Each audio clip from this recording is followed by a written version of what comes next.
Chapter 1203. Alright, since the hard way did not work, she would try the soft way. Uncle Bayan, hello, I am Snake's girlfriend Gu Mengmeng, the new messenger of the beast deity. I come from the same place as your beloved female Wang Xiaoxin. These two are my partners, the snake over there is a friend snake picked up from this place and that tiger was also born here. Get lost. Bayan turned around coldly and said, I will let you go on account that you are the one that fellow likes. Don't come again, or else. Bayan turned back slightly and just glanced at Gu Mengmeng, that feeling made her shudder. That was a murderous aura, one that was not concealed at all. Damn, using her father's words, she messed up the first impression, right? What did he ask her when he was agitated just now? Did he know Wang Xiaoxin? Yes, she replied that she knew him. Was that why he listened to her patiently? Then, the second problem was, she was the one who asked me to find you. Gu Mengmeng decided to take a gamble. As expected, Bayan stopped in his tracks and turned to look at Gu Mengmeng, saying, then, prove it. That was a look that said, you are dead meat if you dare to lie to me, making Gu Mengmeng's hair stand on end. Prove? How? If they were indoors, Gu Mengmeng could consider releasing the fox seductive fragrance and bewitching Bayan. But they were outdoors, how much fox seductive fragrance would she need to bewitch a pervert? Clenching her teeth, Gu Mengmeng quickly searched for useful information in her mind. Damn, there was too little information available. Wait a minute. Gu Mengmeng suddenly recalled something. The last time she woke up from her dream, her father asked out of nowhere, do you know how to sing, Sorrow of Separation? At that time, she said she did and the beast deity looked very pleased. She asked if she wanted to sing it for him, but that old man said no.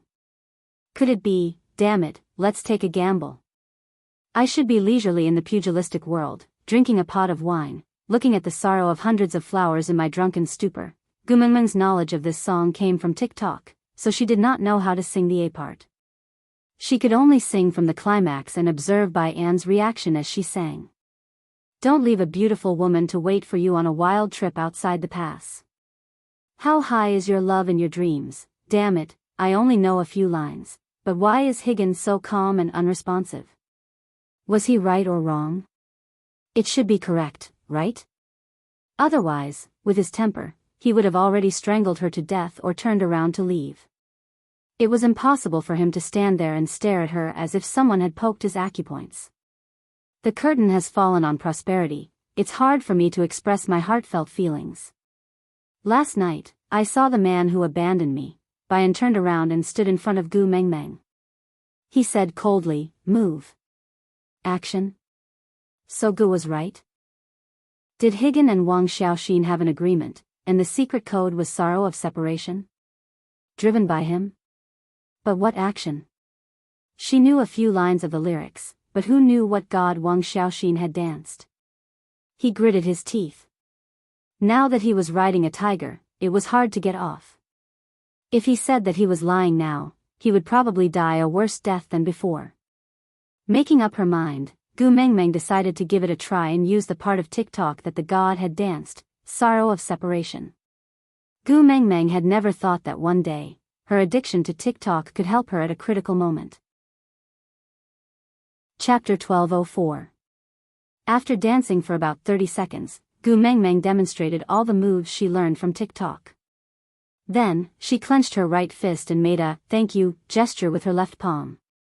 She looked calm on the surface, but Gu Mengmeng was extremely frustrated on the inside. Damn it, would she expose herself?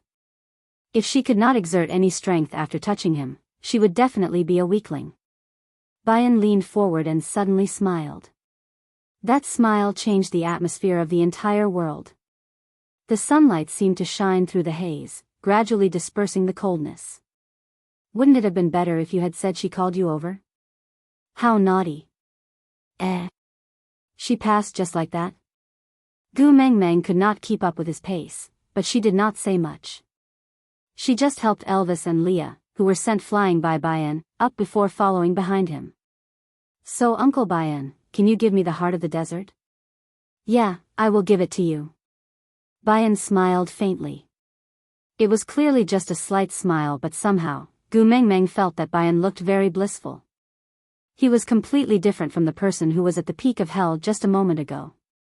The entire scene had instantly turned into heaven.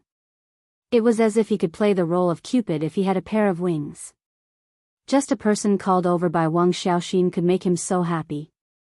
Could it be that a man who had been single for thousands of years could orgasm just by hearing his ex-wife's name? Gu Mengmeng could not understand, but she still followed behind Bayan and asked, "Then when will you give it to me?" Bayan stopped in his tracks and turned back to look at Gu Mengmeng. His eyes narrowed into a line and the corners of his lips curved up so beautifully. He reached out his large hand and caressed Gu Mengmeng's little head. "Don't be anxious, I will give it to you after I settle some matters." "Oh." Gu Mengmeng nodded. Thinking about it, he must have his own matters to settle, right? She was also embarrassed to ask him to bring her to find the item first. After all, her father had already said that the reputation of the messenger of the beast deity was not worth a single cent to him. A second-generation immortal like her was just a fart in his eyes. Gu Mengmeng did not want to drop because of Wang Xiaoxin, so she said very sensibly, "Then let's find a place to settle down first. When Uncle Bayan is free, you can bring us to find the heart of the desert." Higgins shook her head. "No, you must stay with me at all times." "Ah." Gu Mengmeng was shocked. Did she meet a pervert? Damn, a 1,000-year-old demon snake had already caused Gu Mengmeng to break down. Now there was another one, and it was her boyfriend's stepfather. This was going to be incest. No. This really won't do. Bayan looked at Gu Mengmeng's guarded expression and could not help but smile. "You really resemble her. How long has it been since I last saw such a reaction?" "Yeah, it's been 1,000 years. Don't worry, no matter how similar you are, I'm not interested if you're not her. I want you to stay with me because I must personally ensure your safety. I've waited for 1,000 years. I can't let anything happen to him under my watch." Chapter 1205. Gu Mengmeng put on the demeanor of a well-behaved junior and said, "You may not believe it, but my partners and I are actually quite powerful. As long as the opponent is not you, at least we can protect ourselves without any problems." Bai An's smile did not change, but his aura changed subtly. Gu Mengmeng could even clearly feel the haze that had just been dispersed by the sun gathering again. Disobedient children will be punished. Bai An's voice was cold and almost emotionless as he said, "I don't like people disobeying me, understand? Uncle Bayan, you are right." Gu Mengmeng smiled obsequiously and said, "Why would we need to compete when we have such a powerful backer? Uncle, please take care of us, good girl." Bayan chuckled and turned to continue walking. Gu Mengmeng wiped the sweat off her forehead and patted the sullen faces of Elvis and Leah. It's all right. Elders are all like this." Bayan brought Gu Mengmeng back to a building. How should she describe it? Gu Mengmeng's first reaction when she saw the building was to hang a banner with the words Dragon Gate written on it. Damn it, one look and she knew it was a scam. Did they sell barbecued pork buns or something like that? Bai An's jaw moved a little and there was a slight sound of bones rubbing against each other. Gu Mengmeng did not know what he was doing, but in a short while, many scorpions swarmed over like a tide. Damn it. Gu Mengmeng was so scared that she broke out in a cold sweat and jumped into Elvis's arms. Wabi immediately revealed his true form and lifted his head high. He then used his tail to wrap Elvis up and placed him on his head to widen the distance between Gu Mengmeng and the scorpions. Gu Mengmeng still screamed. It was an earth-shattering aura. She was not afraid of scorpions, but she was scared of a bunch of scorpions. Gu Mengmeng had goosebumps all over her body as she kicked her legs in Elvis's arms, as if she was trying to fling something out of Elvis's arms. Gu Mengmeng's hair stood on end as she felt goosebumps all over her body. Gu Mengmeng screamed until she could no longer make a sound. She closed her eyes tightly and grabbed onto Elvis's arm, screaming hysterically. "Xiao Meng, it's all right now. It's all right now." Elvis patted her back gently to comfort her. Gu Mengmeng screamed until she was almost out of breath.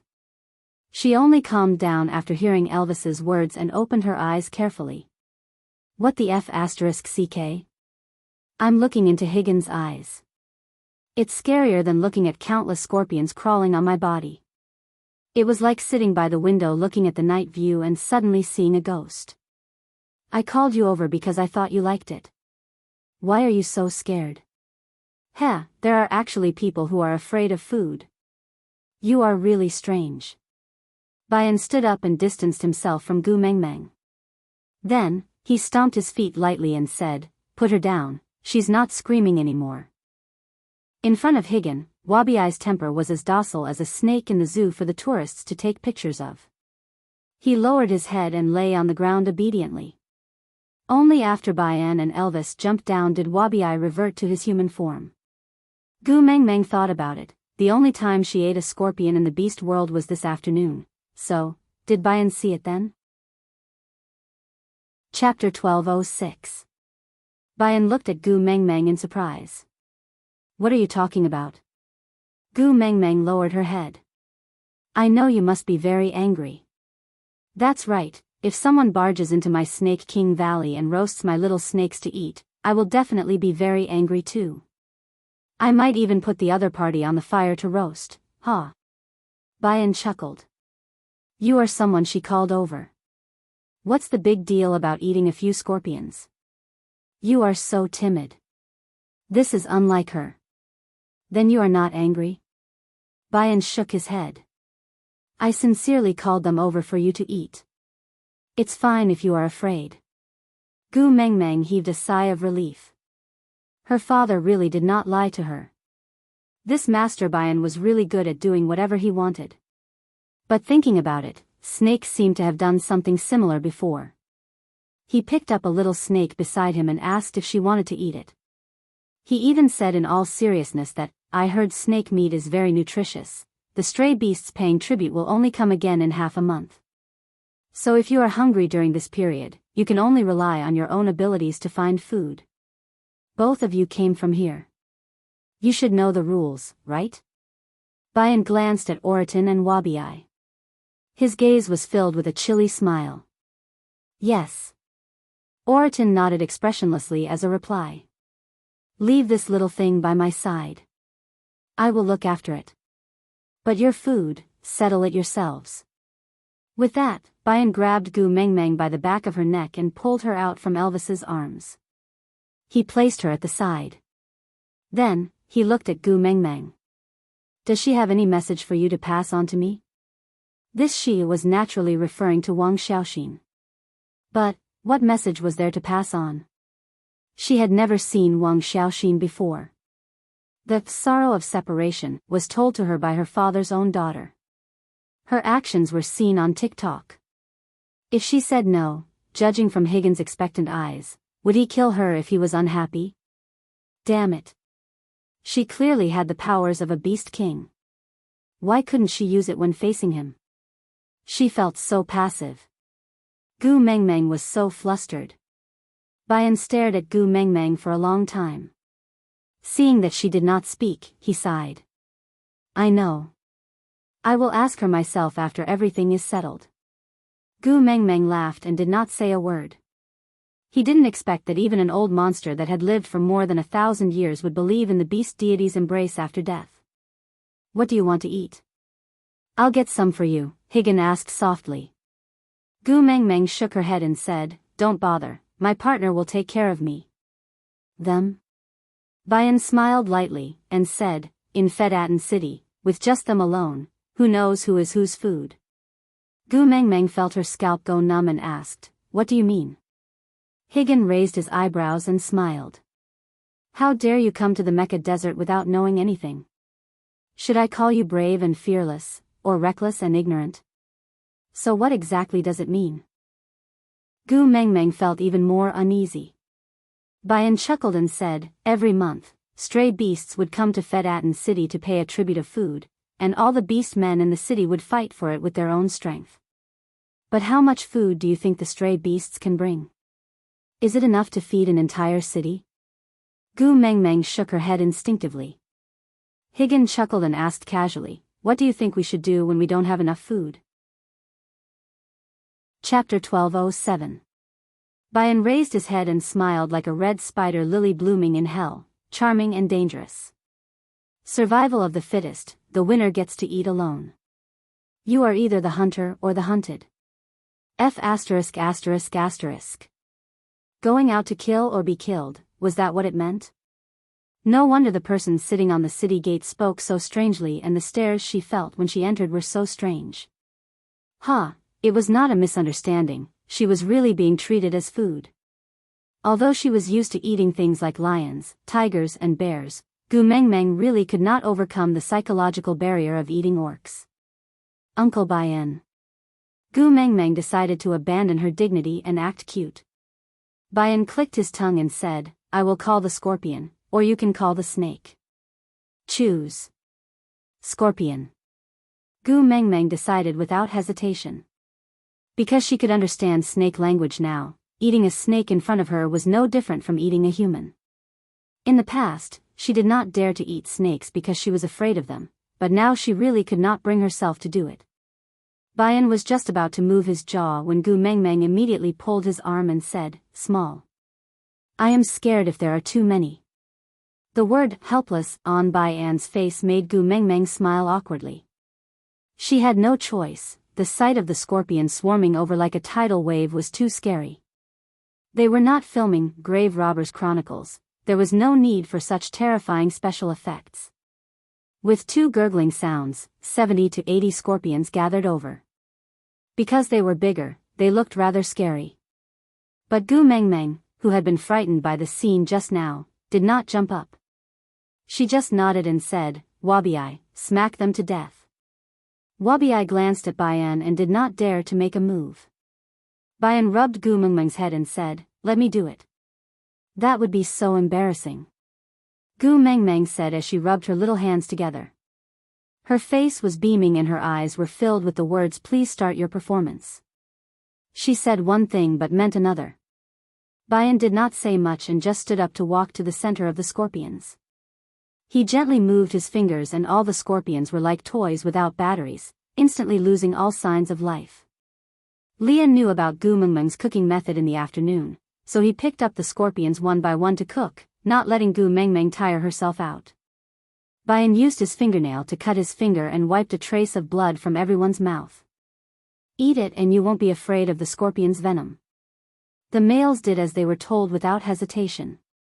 The disparity in strength meant that Higgin had no reason to lie to them. If he wanted them dead, he could probably just stare at them.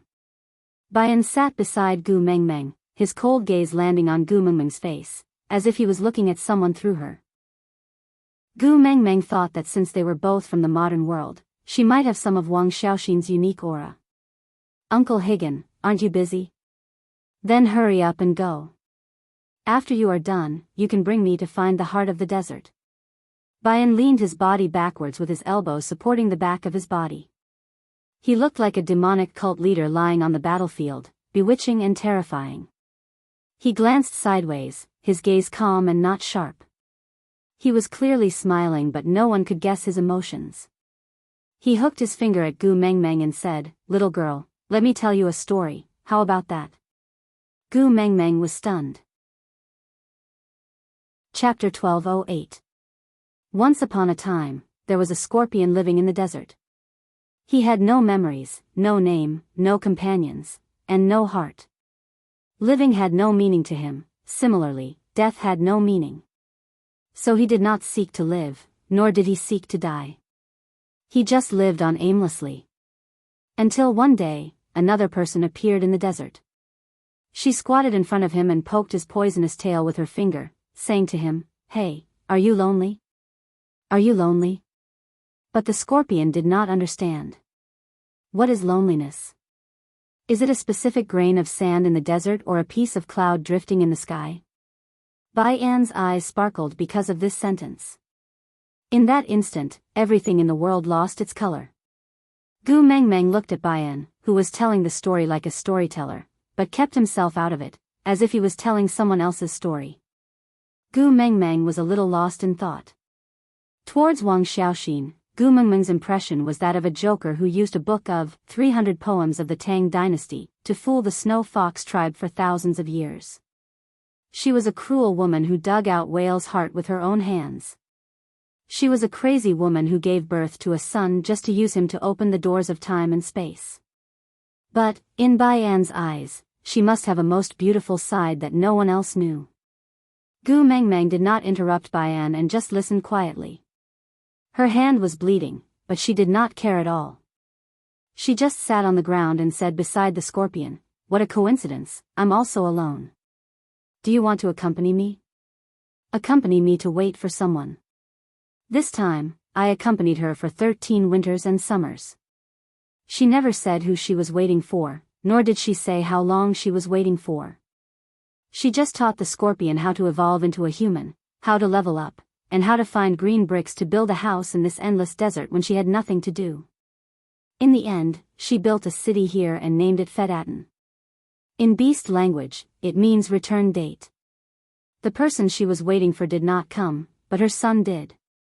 After the mother and son met, they clearly recognized each other, but did not exchange a single word. They just looked at each other, then she threw a little snake to her son. Her son then carried the little snake and left. Gu Mengmeng frowned. So Snake had been here and met Wang Xiaoxin, but why did she not have any relevant memories? Bayan continued to narrate the story in a nonchalant tone. His gaze landed on Wabiai for a moment and darkened.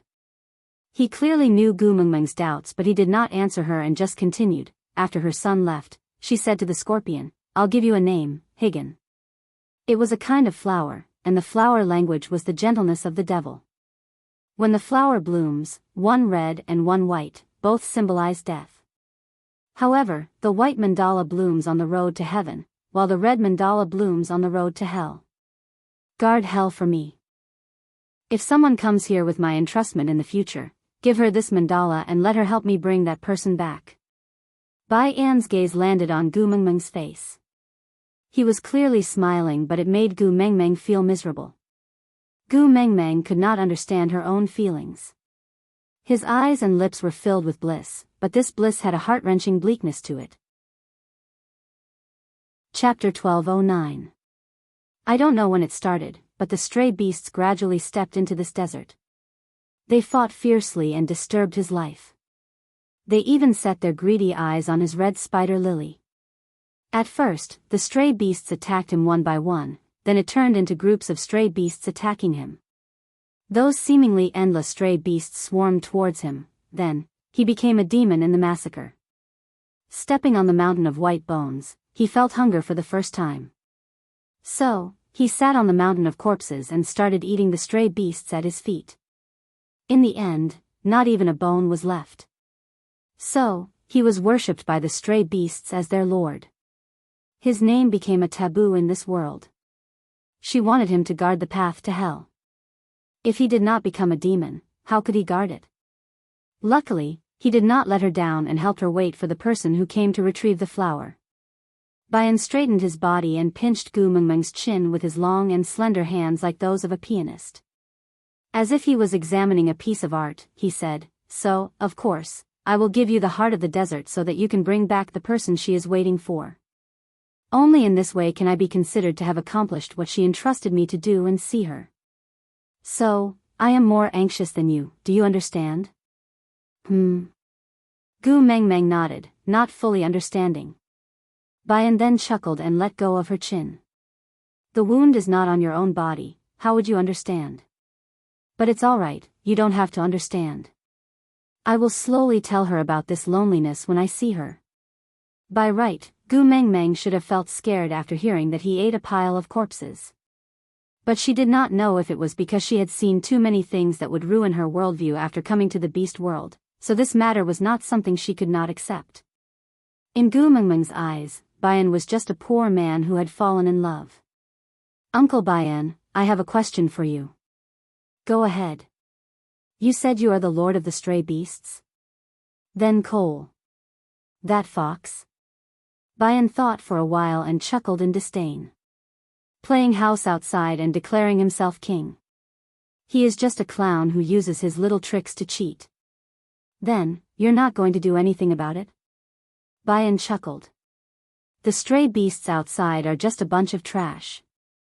I don't even open a garbage collection center, why should I care? Gu Mengmeng choked on her words. Heh, that's right. Compared to these monsters in Fedatin City, the stray beasts outside were just a mob, not even worth mentioning. As they spoke, Li's roasted scorpions were already cooked. He peeled off the 2 fattest ones and handed them to Gu Mengmeng. Eat something first. Tomorrow, I'll let Wabiai and Elvis help you search for other scorpions. Gu Mengmeng shook her head and said, let's just eat scorpions, it's quite good. Moreover, the quantity is huge. I reckon that it would take 3 to 5 years to finish all of them. Leah chuckled and patted Gu Mengmeng's head.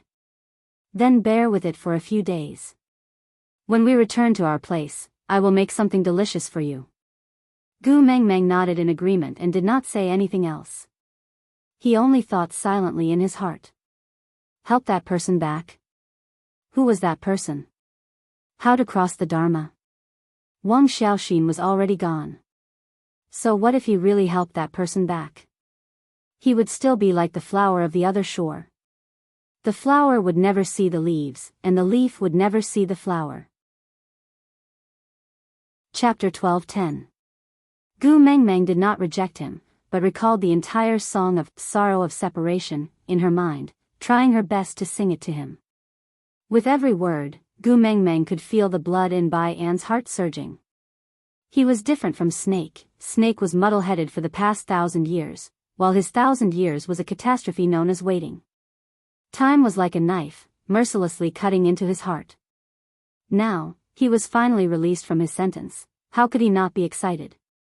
That night, Gu Mengmeng sang Sorrow of Separation over and over again, not stopping even when her voice was hoarse.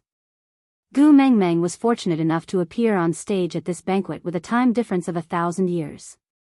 Then, she would echo the previous messenger of the beast deity, with a brilliant beginning and a perfect ending. Gu Mengmeng and the rest ate scorpions in Fedatin City for 5 days. Finally, Bayan brought Gu Mengmeng and the rest to the city gates of Fedatin City. Bayan stood opposite Gu Mengmeng, smiling at her. Little girl, I have to thank you. Gu Mengmeng looked at Bayan in confusion. Bayan pulled Gu Mengmeng's hand over and placed it on his left chest. The heart of the desert you want is right here. Take it. Gu Mengmeng retracted her hand in fright, but Bayan held it down to prevent her from dodging. Scorpions don't have hearts. The red object throbbing in this body is the Manjasaka that she passed to me to pass to you on her behalf. It is also the heart of the desert that you mentioned. But, you don't dare to kill me? Bayan chuckled, as if he was watching a joke. Don't you want to deal with the trash outside? As long as you kill me, stray beasts within 100-mile radius of you will be terror-stricken. No one will dare to disobey you. Gu Mengmeng wanted to retract her hand, but she could not muster up any strength. Bayan was like a snake tempting Eve to eat an apple, constantly persuading Gu Mengmeng to dig out his heart. Aren't you curious? Why does this little snake have no impression of her at all? Gu Mengmeng nodded, expressing that she found it strange, but she just could not find a suitable opportunity to ask. Higgin chuckled and replied, she never belonged to this world, so when she left, all she left behind was a legend. All the memories of seeing her would be erased. As for me, it's the same. I was originally just an ordinary wild scorpion in this desert. It was she who gave me a heart and taught me to taste the loneliness of the human world. After you dig out this heart, I will disappear from this world just like her. All the memories related to me will also be extracted. So you don't have to feel burdened. After you dig out my heart, you will only remember that you obtained the heart of the desert, but you won't remember that your hands were once stained with my blood. Gu Mengmeng's memories were filled with scenes of massacres, but she really could not bear to kill someone herself. Even when she was facing Cole, she could only dig at the right side of his chest despite her extreme hatred. She did not have the courage to dig out his heart with her bare hands. Chapter 12:11. Gu Mengmeng did not want to be wishy-washy, but she really could not bear to do it. For a person who didn't have a deep grudge against him, even though they didn't have much feelings for each other, at least he protected you in this demon-filled place and provided you with food and shelter. How heartless would you be to turn around and dig out his heart? I'm sorry, little girl. Bayan frowned as he grabbed Gu Mengmeng's hand and pressed it into his chest forcefully, pushing Gu Mengmeng's hand into his chest. Ouch! Bayan groaned in pain as his forehead was instantly covered in sweat. His eyes were bloodshot but his lips were full of smiles. Little girl, did you touch it? Hold it tight, I'm going to pull your hand out. Uncle Bayan. Uncle Bayan.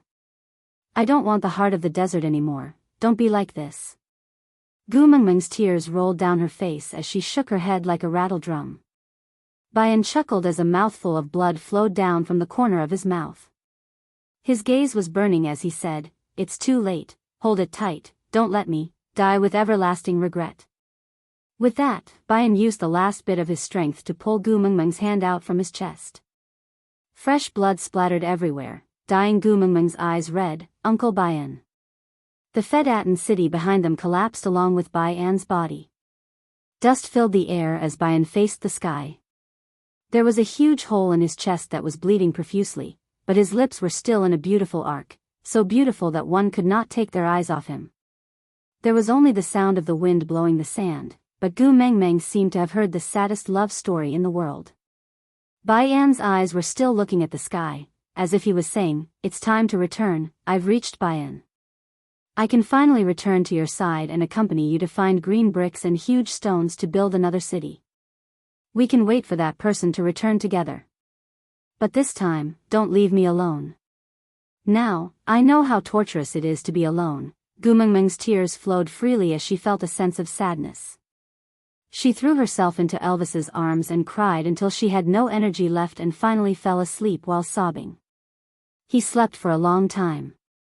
In her dream, she seemed to see a woman sitting next to a scorpion, poking its tail with her finger and asking it, "Hey, are you lonely?"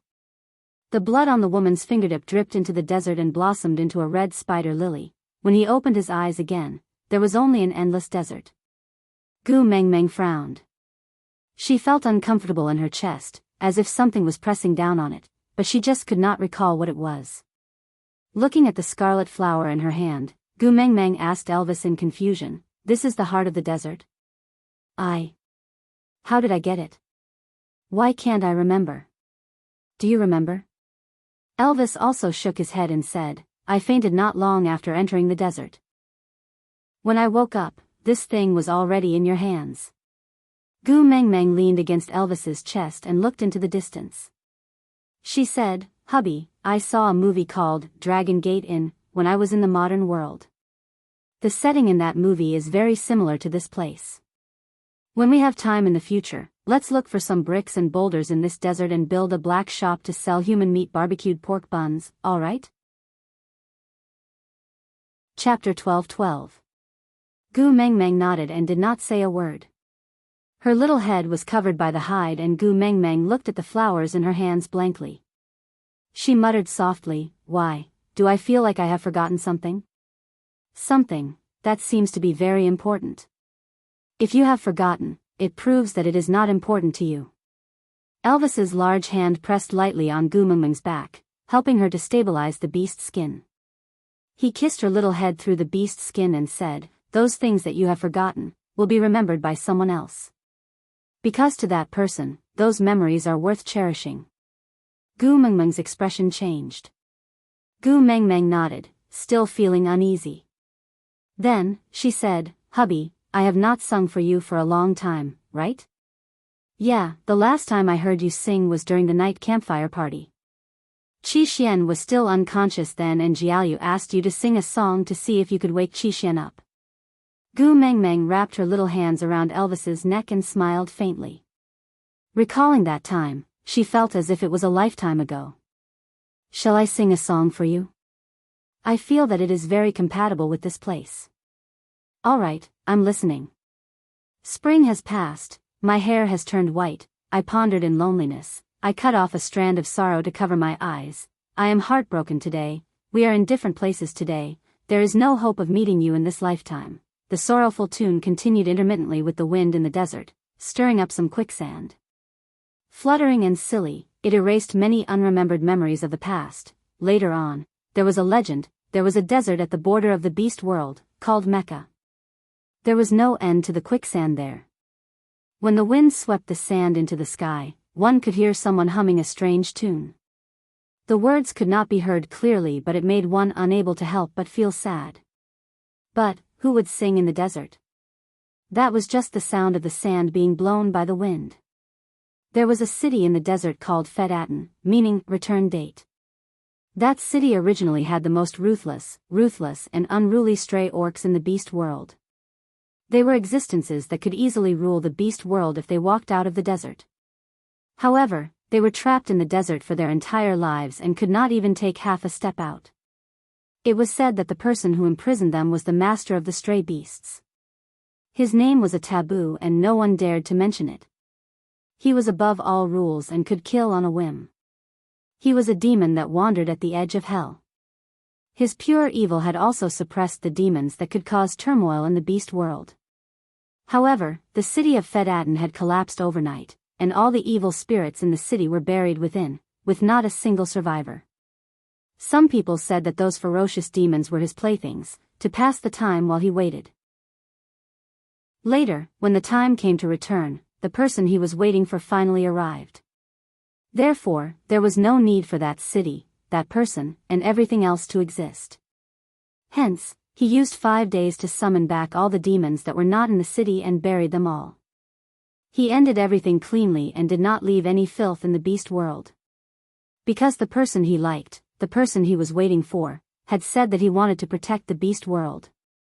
After leaving the desert, Gu Mengmeng was in a bad mood for a few days. She did not know why she was feeling so sad, but she just felt that her chest was stuffy and uncomfortable.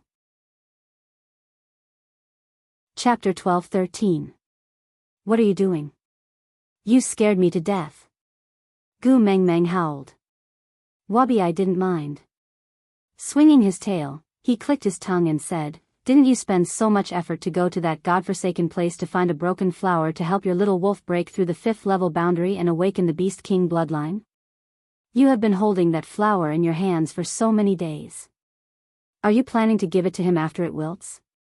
Gu Mengmeng then recalled that she was looking for the heart of the desert for Elvis to level up after Wabi mentioned it. But for some reason, she felt a sense of melancholy when she looked at the flower. "I can't remember where this flower came from. Is it really okay to use it directly? Could it be Cole's trap?" As Gu Mengmeng said, she frowned.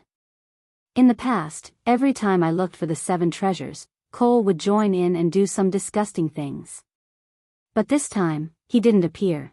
TSK, I feel like I am suffering from paranoia. If he doesn't come out to cause trouble, I will feel uneasy." Leah cupped his cheek. "I also find it strange. He asked Joshua to lead you to the heart of the desert, but he didn't appear. It's not like him." Elvis tugged at Gu Mengmeng's little hand. "Whether it's a trap or not, we will know once we step on it." Gu Mengmeng looked at Elvis with widened eyes. "You want to? No, we haven't figured it out yet. What if something happens to you?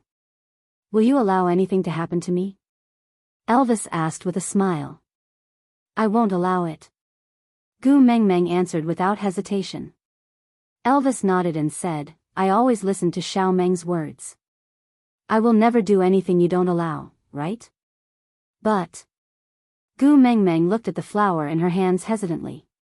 Elvis kissed Gu Mengmeng's forehead. "As long as you don't allow me to die, even if I fall into hell, I will shatter the bridge of helplessness and swim across the river of forgetfulness to return to your side. Moreover, you have to trust my wild beast instincts. This flower is not dangerous." Gu Mengmeng looked at Leah, but he smiled seductively. "Yes, use it. If he really dies, I can become the rightful first partner." Gu Mengmeng was relieved to see Lee's nonchalant look. Nodding his head, he said, "Then, are you ready?" Elvis nodded and said, "I've always told you that you're the only one in my heart, but you just don't believe me. This is a good time, you can touch it and see if there are any impurities other than you in my heart." Although it was not a murder, but to have Gu Mengmeng personally cut open Elvis's chest and place the red spider lily in his heart still made her tremble.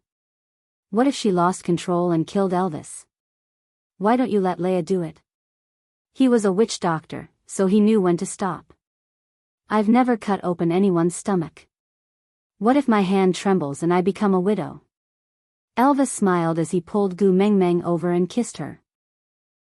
Silly girl, do you think that other than you, I will allow anyone to cut open my chest? If it resisted instinctively, it might not be able to fuse with it, right? That would be the death of me. Thinking about it, Elvis was right. Other than Gu Meng Meng, why would he trust anyone else to put their hand into his chest and touch his heart? Gu Meng Meng took 2 deep breaths. All right, I'll do it. Chapter 12-14. Get lost. Gu Meng Meng knew that Leah was using this method to make her relax. After all, the more nervous she was, the easier it was for her to make mistakes. But, how should she put it, if she wanted to kill someone, Gu Meng Meng would not be so lenient. Previously, when she was cutting open Cole's chest, she did not hesitate to dig a hole in his right chest. Admittedly, it was because she was angry at that time, but with Snake's memories, cruelty and bloodthirst were part of her nature. But when facing someone she cared about, she really could not bear to do it. All right, I will go prepare some herbs to stop the bleeding and suture the wound. Leah pulled Gu Meng Meng's little hand to his lips and kissed it. Then, he gently bit her finger. Wabi-Ai and Oratin will help you guard the cave. No matter what happens while you are performing the fusion for Elvis, just trust them. Gu Meng Meng bit her lip. Do you think Cole will choose to cause trouble when I am performing the fusion for Elvis? Who knows? Leah was also worried about this. After all, it would be too weird if he did not come out to cause trouble. Wabi-Ai frowned and said to Gu Meng Meng, there is something I might have to tell you. Little shit, are you constipated? Gu Meng Meng looked at Wabi-Ai, who looked like he had eaten shit. TSK, Wabi-Ai rolled his eyes at Gu Meng Meng. I am being serious. Go ahead. Gu Meng Meng looked like she was all ears. Wabi-Ai took a deep breath. Ever since you returned from the desert, you have been a little different. Me? Suntanned? I can't help it, the desert sun is so bright. The ultraviolet rays are no joke. Wabi-Ai's, are you an idiot? Expression made Gu Meng Meng shut her mouth. His gaze made Gu Meng Meng shut her mouth. She chuckled and said, I won't interrupt anymore. Go on, Wabi-Ai composed himself again. I am starting to be a little afraid of you. Why are you afraid of me? I don't bite. Gu Meng Meng clicked her tongue in disdain. She wanted to joke but stopped when she saw Wabi-Ai's serious gaze. Let me take a look. Did the mark on the back of my neck change again? Gu Meng Meng could not think of any other reason and could only lift her long hair to show the back of her neck to Wabi-Ai. They had no choice, other than Wabi-Ai who was a snake. Elvis and Leah could not tell the difference between the changes in the mark. Wabi-Ai scrutinized the mark on the back of Gu Meng Meng's neck and shook his head. No, it's the same as after I obtained the soul of the forest. It's the Snake Clan's protection mark. Then, Gu Meng Meng could not understand. Wabi-Ai continued, ever since we came out of the desert, I've had the urge to run away from you. You make me feel very dangerous. I can't help but hold my breath when I'm around you. When you occasionally turn your head to look at me, my snake scales will unconsciously explode, and I can feel my bones trembling. This feeling is very strange. It feels familiar yet foreign, even the infuriated snake had never made me this afraid. Gu Meng Meng frowned. She felt that the situation was a little serious. She pretended to smile normally. I won't do anything to you. Why are you so afraid of me? Chapter 12-15. Wabi-Ai opened his palms in front of Gu Meng Meng, his palms full of sweat. Look, this is my reaction after I attacked you with my tail. Wabi-Ai said, I am a snake, a cold-blooded animal. I will not sweat no matter how hot the weather is. But that glare from you made my palms wet until now. Even though you are speaking to me in a friendly manner, I still cannot control myself from curling up into a ball and staying away from you. So serious? Gu Meng Meng frowned. In Snake's memories, there were many times when he had tortured Wabi-Ai until he was on his last breath. Gu Mengmeng had also beaten Wabi-Ai up many times, but Wabi-Ai had never backed down. Every time he recovered from his injuries, he would return to being a good man and continue to provoke her. But this time, just because Gu Mengmeng glared at him, he had backed down until now? Still thinking of escaping? As for that? Wabi-Ai nodded and said, but apart from me, Elvis, Leah and even the third-level Oriton did not feel this way. Then does that mean, you have something on you that is very dangerous to stray beasts? Gu Mengmeng fell into deep thought and a sentence seemed to echo in her mind. Gu Mengmeng instinctively murmured, as long as you kill me, all stray beasts within 100-mile radius of you will be terror-stricken. No one will dare to disobey you. What? Elvis held on to Gu Mengmeng's shoulders and asked. Gu Mengmeng shook her head and looked up at Elvis with a confused expression. I don't know, it's just that, someone seemed to have told me this before. Gu Mengmeng frowned and looked at Elvis. Did I kill someone? Why don't I remember anything? Elvis held Gu Mengmeng's little hand and kissed it. Silly girl, don't think too much. With Leah and me around, we should be the ones to kill someone. Why would we let you do such menial work? Then, I am telling you all this because I want to tell you that if I am so afraid of you, that crippled fox must be even more afraid of you. Wabi-Ai interrupted Gu Mengmeng's guess. I'm afraid it's not that he doesn't want to appear, but that he doesn't dare to go near you. Gu Mengmeng nodded. That's for the best. But little shit. I promise I won't bully you anymore. Don't be afraid of me, okay? Wabi-Ai gritted his teeth and said, I'm giving you face by being afraid of you. Don't fail to appreciate my kindness. Humph. With that, Wabi-Ai swam out of the cave he found at the last minute. He leaned against the entrance of the cave and panted heavily to calm himself down. After a long while, he roared into the cave. I will guard the entrance for you. Hurry up and dig. Gu Mengmeng knew that Wabi-Ai was putting up a front. He was really afraid of her, but even if he was afraid, he still gritted his teeth and stood by her side. What a good little shit. Leah kissed Gu Mengmeng's forehead and said, I'll go prepare too. With that, Leah pulled Oriton out. Guard the cave well with Wabi-Ai. I will cook meat for you when we return. All right. Oriton's reply was resolute and decisive, just like a warrior who swore to defend his territory with his life. The three of them exited the cave. Gu Mengmeng took a deep breath and laid Elvis flat on the ground. She straddled Elvis's abdomen and used her knee to press against Elvis's arm to prevent him from moving around due to the pain. It would be troublesome if he really hurt his heart. Hubby. Chapter 12:16. Gu Mengmeng held on to the red spider lily in her hands. Elvis held on to her trembling little hand and slowly pressed it into his chest. Blood started to flow out uncontrollably. Gu Mengmeng's eyes reddened, but she did not dare to cry. If her tears blurred her vision and caused her to break down, Elvis would be in danger. Thump thump, thump thump, due to the pain, it was beating with a tight rhythm. The warm touch touched Gu Mengmeng's fingertips. Gu Mengmeng opened her eyes and clenched her teeth. She slowly placed the red spider lily into Elvis's chest. The first touch from her fingertips made Gu Mengmeng's heart tighten. Every bit of warmth from his skin was burning her heart.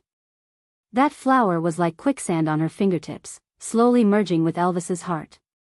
Xiao Meng, don't cry. I can't lift my hands now, let me hug you. Elvis forced a smile and did not let himself lose consciousness. He knew Gu Mengmeng was scared, but he had no strength left in his body. The pain had drained every bit of energy in his body. He wanted to comfort her but could only say these intermittent words. The red spider lily had completely merged with Elvis's heart. Gu Mengmeng carefully retracted her hand from Elvis's chest. Every movement was accompanied by a large amount of blood, making Gu Mengmeng feel very fearful and uneasy. Elvis's comfort made her even more unable to stop her tears. She pleaded with a thick sobbing tone, Hubby, you promised me that nothing would happen to me. You must never lie to me. I can't do it without you, you have to protect me, you promised to support me even if the sky falls. If you abandon me, what if I get smashed flat? Seeing her crying like a child, wiping away her tears while using a clean beast skin to press on the wound on Elvis's chest, Elvis tried his best to curl the corners of his lips. His consciousness was too hazy and he could not say a word. He could only smile and tell this silly girl, "It's all right, don't be afraid, I'm still here." Leah separated the herbs that he had long prepared outside the cave and mixed them with the appropriate proportions. Then, he carried the boiled water back into the cave and carried Gu Meng Meng down from Elvis's body. Holding on to her shoulders, he looked into her eyes and said, "Meng Meng, tell me you're fine, or else I can only let Elvis bleed to comfort you first." Gu Meng Meng shook her head and wiped away her tears, saying, "I'm fine, I'm very good, I'm really," sob. "Stop fooling around, hurry and go take a look at Elvis, will he die with a huge hole in his heart?" Seeing that Gu Meng Meng could still throw a tantrum, Leah felt more at ease. "Okay, I'll go see him. Take care of yourself and don't distract me, okay?" "Yeah." Gu Meng Meng nodded her head vigorously. Leah washed his hands and then used a fishbone needle to stitch up Elvis's chest. This was a technique he learned from Gu Meng Meng. The males in the tribe often had their skin and flesh torn apart. He had practiced it many times and was now able to handle it with ease. Using a clean beast skin to wipe the wound that had coagulated blood stains, Leah placed his hand on Elvis's forehead and nodded, saying, "There's no fever and no convulsions. The important organs are not hurt at all. Simply put, it's just a superficial wound. This degree of injury, he'll probably wake up in the afternoon. So, Xiao Meng, don't worry." Gu Meng Meng heaved a sigh of relief after hearing Li's relaxed tone. Chapter 12-17. Leah predicted that Elvis would wake up in the afternoon, but in fact, Elvis had already woken up when Leah was preparing lunch for Gu Meng Meng. The first thing he said when he opened his eyes was, "Bring Xiao Meng away, hurry." Elvis and Li's tacit understanding was already a conditioned reflex. Just hearing those 5 words, Leah knew the severity of the situation. Without a care for anything else, Leah carried Gu Meng Meng and ran. Wabi and Oriton did not know what was going on, but also ran with all their might. After running for a short distance, they felt the earth shaking and the howls of wolves reverberating behind them. The cave was blocked by the rocks rolling down from the mountain. Gu Meng Meng cried out in fear, "Elvis! Elvis, put me down, I want to go back and save Elvis." Leah did not stop running, but replied as he ran, "A few broken rocks can't hurt him. He is announcing to the wolf tribe that a wolf king has been born. Later on, this place will become the gathering place of the wolves, you will only be a hindrance here. But, his mark is on your collarbone, if something really happens to him, you will be the first to know. Don't be afraid, let's go first, he will definitely come looking for you after he is done. After all, that fellow can't bear to miss a single glance at you." They ran like this, only stopping when the 3 males were completely exhausted. But even from such a distance, Gu Meng Meng could feel the waves of Beast King aura coming from Elvis. Her hubby had really become a Beast King.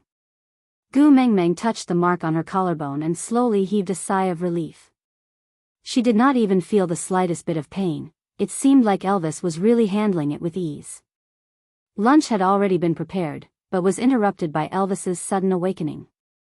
Thinking about the pot of fragrant meat that he had not eaten, Oriton was filled with resentment. He said expressionlessly that he was going out to hunt, then carried 2 wild wolves back. Sigh, a glutton's resentment and revenge. Leah did not say much, but just started preparing the prey and cooking it.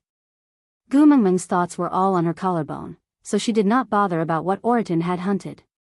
She just shot a glance at Wabi, who was sitting far away, and asked mildly, "Little shit, are you still very afraid of me?" Wabi hesitated for a moment but still nodded. "It's all right, I will slowly get used to it." Gu Meng Meng tilted her head and said, "But I still don't know why you are afraid of me." "I didn't do anything." Wabi was also puzzled and said, "I can't put my finger on it. I just feel that it's very scary and we can't provoke it." Gu Mengmeng squatted at the side and used a tree branch to draw circles on the ground. She looked at Wabi-Eye with an aggrieved expression and asked, "Then do you intend to return to the Snake King Valley earlier?" Wabi-Eye's lips curled into a smile. "No, you are the new Wolf King. Why don't you fight before you leave?" Pfft. Gu Mengmeng chuckled. Little shit is still little shit after all. Yeah, that's good. TSK, Wabi-Eye rolled his eyes at Gu Mengmeng in disdain, before turning his head to the side. Anyone familiar with him would know, yeah, he was shy. It was already the night of the second day when Elvis came looking for her. Over the past 40 hours, Gu Mengmeng had no idea what had happened to him in that cave. But when he arrived under the moonlight, his ink-black long hair hung behind him like drifting clouds. His burly and imposing figure seemed even more upright under the moonlight. The frost-colored moonlight cast a layer of haze over him, adding 30% mystery and 70% evil. Coupled with the 90% gentleness in his blue eyes, it resulted in 100% doting and love for Gu Mengmeng. Chapter 12:18. Gu Mengmeng jumped into Elvis's arms and placed her little hands on his chest. The skin there had already healed to the point where not a single scar could be seen. Only a red spider lily blossomed on his chest, making it look extremely alluring and eye-catching. Gu Mengmeng stood up and pounced into Elvis's arms. This. Gu Mengmeng caressed the tattoo-like totem in confusion and asked obediently, "Does it still hurt?" "It hurts." Elvis kissed Gu Mengmeng's little face and said, You dropped a tear on my heart. Do you know how painful it was for me to be burned by that tear?" Loquacious. Gu Mengmeng rebuked, "You know I'm not talking about this." Elvis hugged Gu Mengmeng tightly and said, "Silly girl, didn't I tell you that as long as you don't allow me to die, even if I'm in hell, I will crawl back? But you didn't believe me and didn't listen to me. You cried so much that it made me worried. It's not that I don't believe you, I just feel heartache." Gu Mengmeng said coquettishly. Elvis nodded and said, I know your heart aches for me. So, on one hand, I'm heartbroken because of your tears, but on the other hand, I feel so happy that I'm going crazy. I'm afraid what you're best at is punishing me." Gu Mengmeng chuckled. "What are you saying, mighty Wolf King? You and I are both beast kings, but your powers are obviously higher than mine. How would I dare to punish you?" This was not a lie. Although Gu Mengmeng had inherited Snake's powers and battle memories, it was destined that her body would not be able to unleash Snake's powers to their fullest potential. Although only 30% was enough to crush the beast world, but compared to the current Elvis, she was indeed a notch weaker. Elvis bit Gu Mengmeng's lips lightly and said, "No matter how strong I am, I can't even withstand a single blow from your 7 syllables." Gu Mengmeng smiled softly and did not say anything else.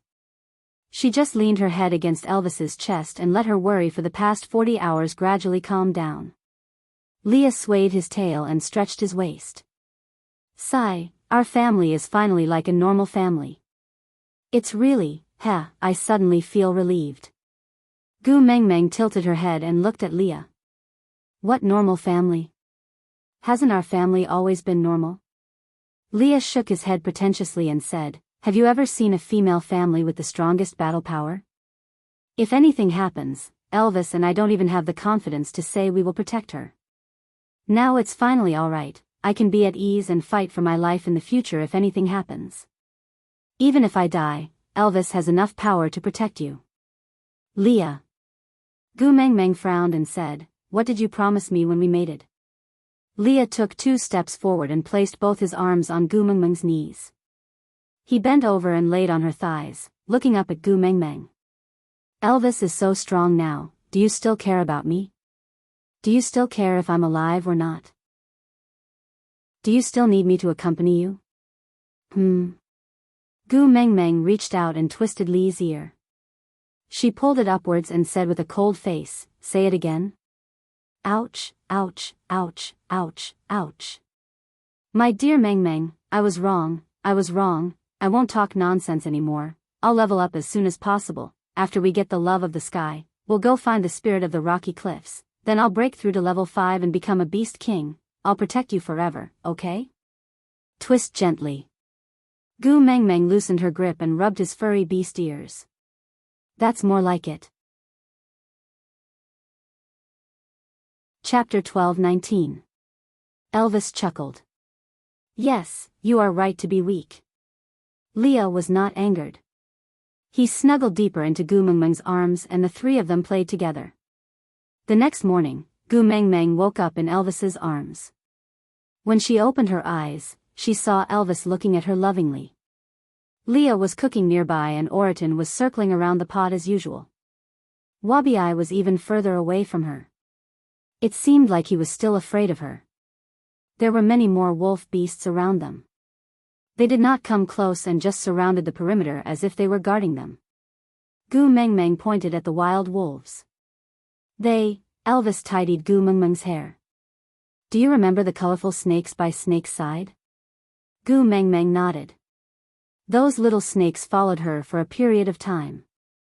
It was just that she was not used to having snakes around her all the time. Moreover, she ran around the world and the weather was a fatal problem for the little snakes. Hence, she ordered them to return to the Snake King Valley. That was the end of it. Elvis continued.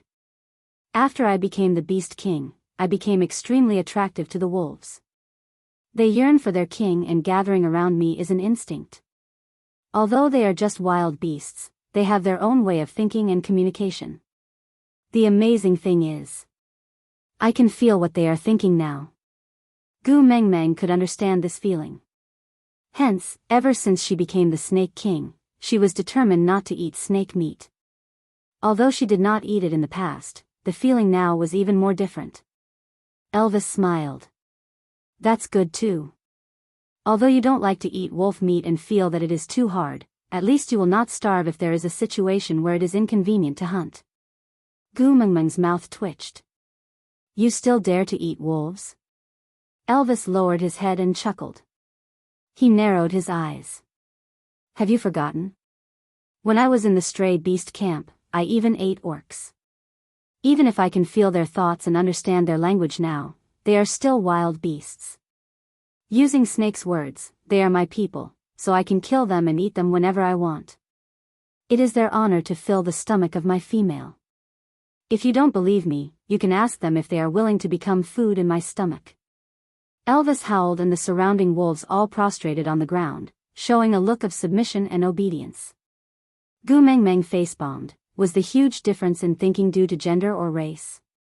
It was a mysterious proposition, and she could never understand it. Gu Mengmeng shook her head and said, forget it, from today onwards, we won't eat wolf meat anymore. I feel disgusted. I'll listen to you. Elvis didn't mind. Anyway, there were so many beasts that could eat, so eating anything was the same. After breakfast, everyone prepared to continue their journey. Leah handed the cutlery to Oriton to clean up, while he wagged his tail and walked to Gu Mengmeng's side, asking, are we going directly to Moda Mountains or returning to the tribe first? Gu Mengmeng rested her chin on her hand, also very hesitant. Should we go directly to Moda Mountains? But she didn't have a way to go up the mountain. Go back to the tribe. Could it be that if they returned to the tribe, a spiritual eagle would fall from the sky? Chapter 12:20. Gu Mengmeng thought about it and said, that's good too. Huda and Jiaoyu are in charge of Sauter now. Although there is Colin holding the fort, I am still worried. Let's go back and take a look. When the time comes, we can arrange for the people from the wolf tribe to stay there. That is equivalent to giving Huda and his brothers military power. I will be more at ease with our own forces protecting them. Yeah. Elvis knew that no matter what happened, her priority would always be her 4 sons. It was as if those 4 little wolves who could already take charge were still 4 little buns in her eyes. After deciding on the direction, they did not delay their journey any further. Elvis carried Gu Mengmeng while Leah followed behind. Oriton carried the cooking utensils and walked at the back while Wabi unconsciously followed further behind. Packs of wolves surrounded this group of people and it was a spectacular sight. It was just that they had to travel a long distance and Elvis had safely advanced to become a beast king. The melodramatic situation that Gu Mengmeng had been worried about did not happen. This made Gu Mengmeng feel much better. The monsoon season was nearing its end. Gu Mengmeng was worried that Wabiai's body would not be able to withstand the dry environment after just returning from the desert, so she suggested that he return to the Snake King Valley first. Wabiai did not insist and just told Elvis, "Protect her well. I will try my best to adapt and then come back." The adaptation he was referring to was not a problem with the climate, but something that made the stray beasts feel uneasy from Gu Mengmeng's body. Wabiai was one of the few males that Elvis and Leah could tolerate hanging around Gu Mengmeng. No matter how Gu Mengmeng and Wabiai played, joked, or even hugged, the two of them did not feel anything.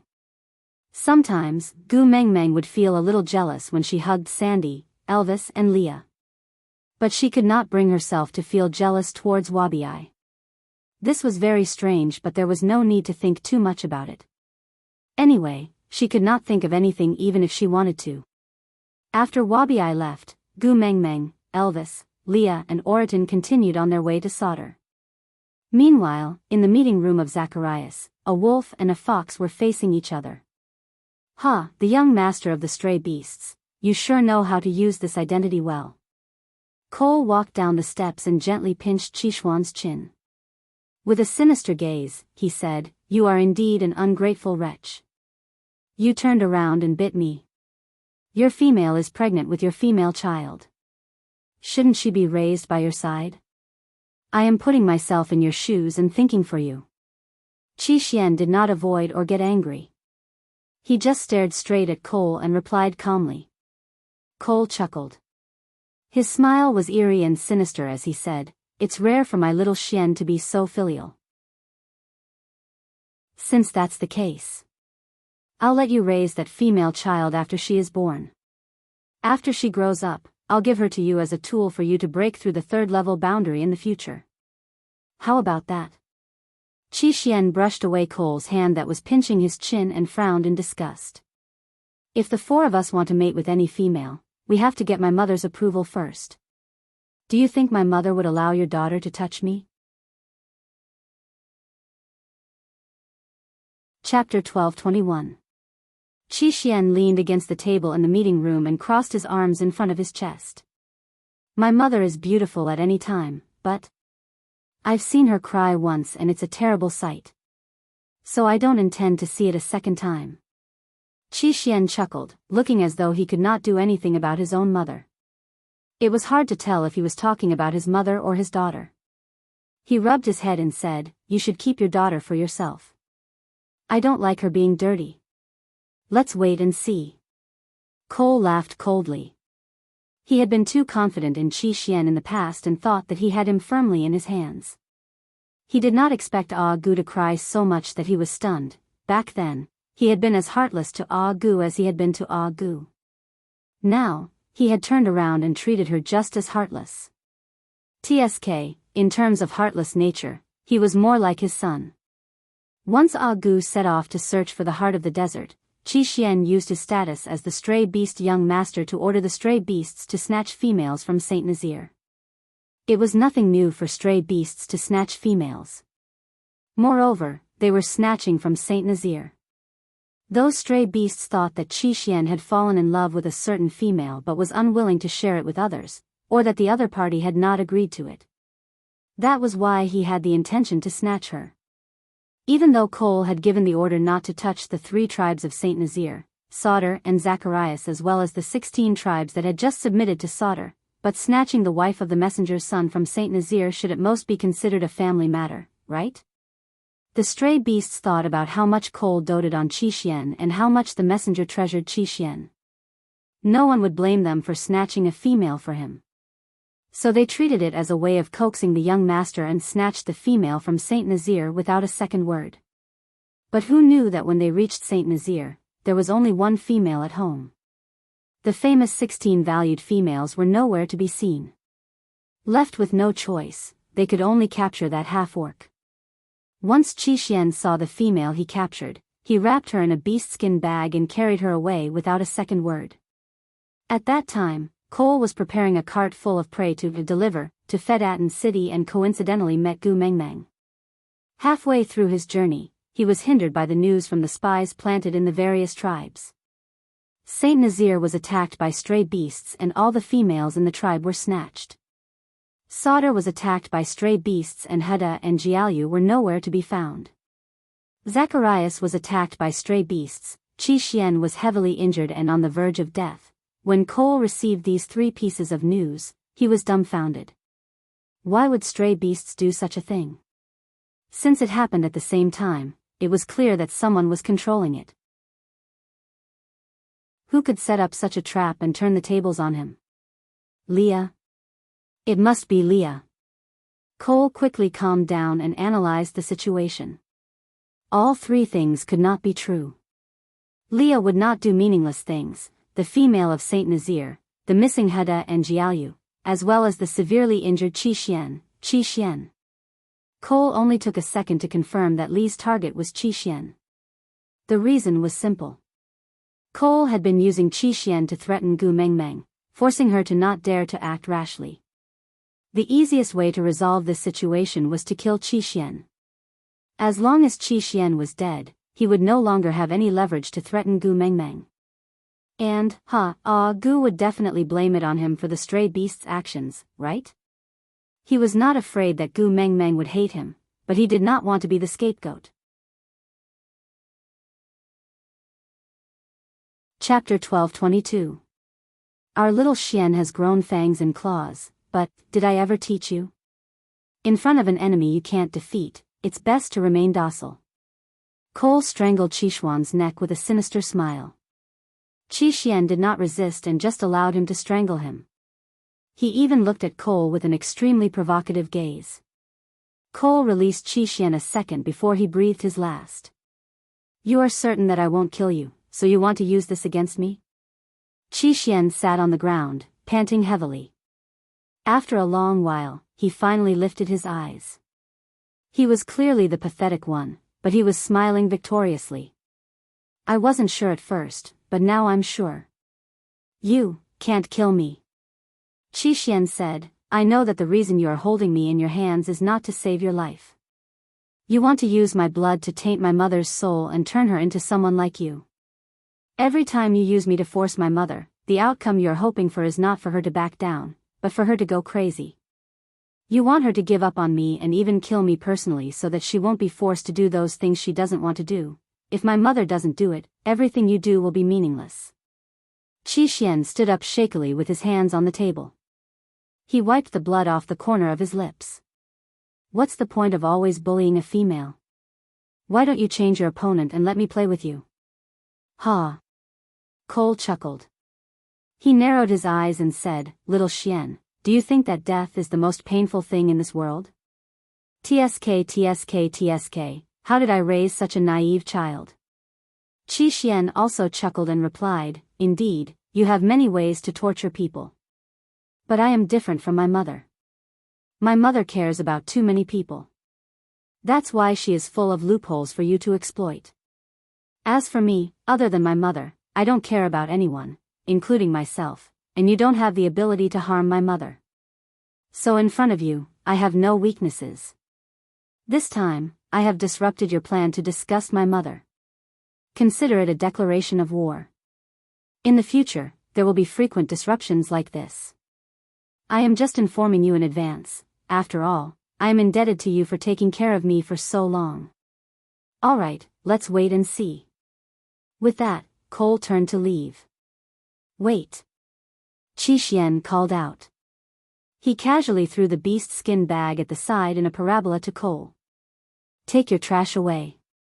Cole did not reject her. He weighed the beast skin bag with Maya in it and smiled helplessly. Little Xian, you can't beat me. Do you know why? Qi Xian did not reply. He only saw Cole raise his hand high up and throw the beast skin bag heavily onto the ground. A sorrowful wail accompanied by the thick stench of blood spread out. Cole smiled contemptuously as he wiped the blood stains on his fingers.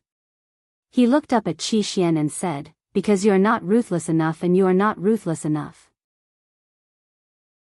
You can obviously get rid of the obstacles directly, so why bring them back? With that, Cole patted Qixuan's shoulder lightly and said, "But, you are after all a little brat that I taught myself. Let me see how sharp your fangs and claws are. Don't make me feel too bored, okay?" Ha ha ha. With that, Cole walked out without looking back. Chapter 12:23. Was he not ruthless enough?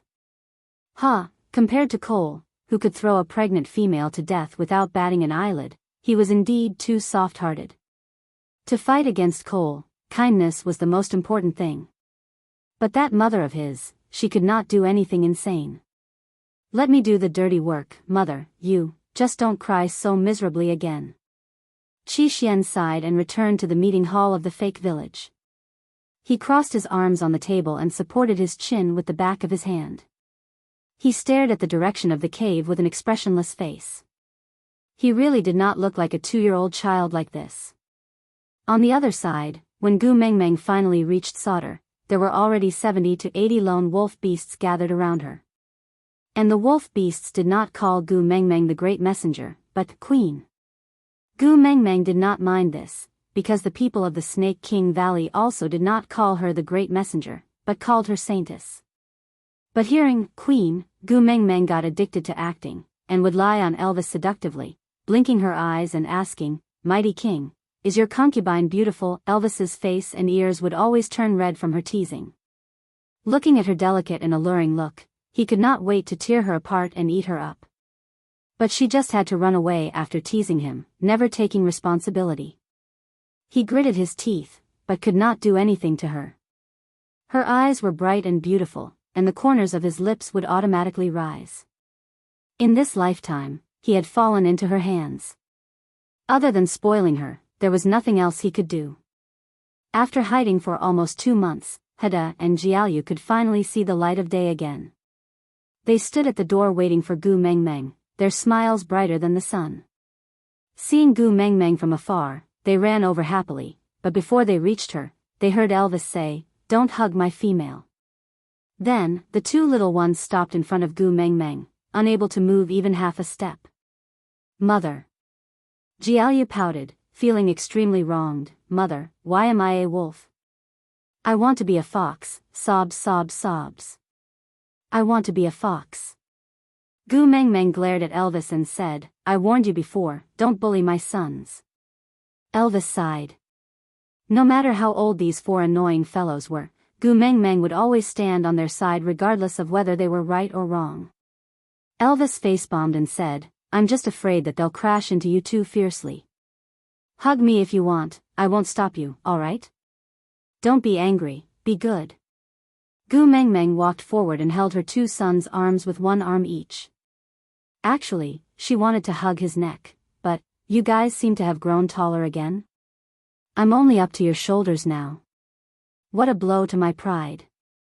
You have to raise your head when scolding your son.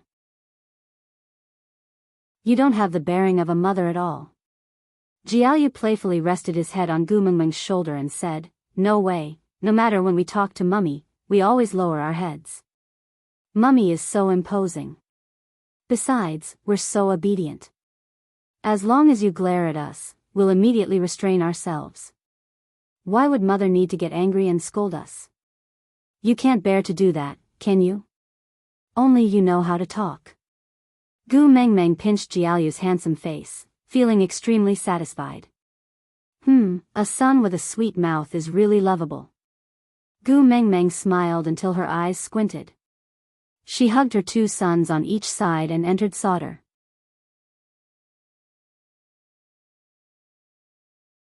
Chapter 12:24. You said Qixuan sent a message for the 2 of you to hide? Gu Mengmeng sat in the meeting room and asked. Hada nodded. Yeah, he also told us to pretend to have been attacked by stray beasts. He said we can only come out when Mother is back. Gu Mengmeng completely did not understand what Qixuan was up to. She turned to look at Jiaoyu. So you didn't ask anything and just hid obediently? Jiaoyu nodded. He is our biological brother. If he wants us to hide, we will. I don't think second brother would play a prank for no reason. Since he did not explain, it means now is not the time for us to know the details. So we just have to do as he says. The next time we meet, he will definitely give us an explanation. Of course, if he is really so bored to play a prank on us, ha ha ha ha. He probably meant that he would punish him twice as much. Jiaoyu looked like an innocent angel, but he was probably the most black-bellied of the four little ones. Gu Mengmeng tilted her head at Leah. Do you know what Qi Xian is up to? Leah chuckled. He tapped Gu Mengmeng's little nose. If you want to know, why don't we go to Zacharias and ask directly? Let's not. Jiaoyu hugged Gu Mengmeng's arm with a bitter expression. Mother, how long has it been since I last saw you? You just arrived and you want to leave? There are no wells in Zacharias. It is going to be the dry season soon. You will suffer if you go there. Stay in solder until the dry season is over. Heda was calm, but he also missed Gu Mengmeng. Hence, he agreed. Yes, mother-in-law often talks about mother. Since you are here, you should at least meet her, right?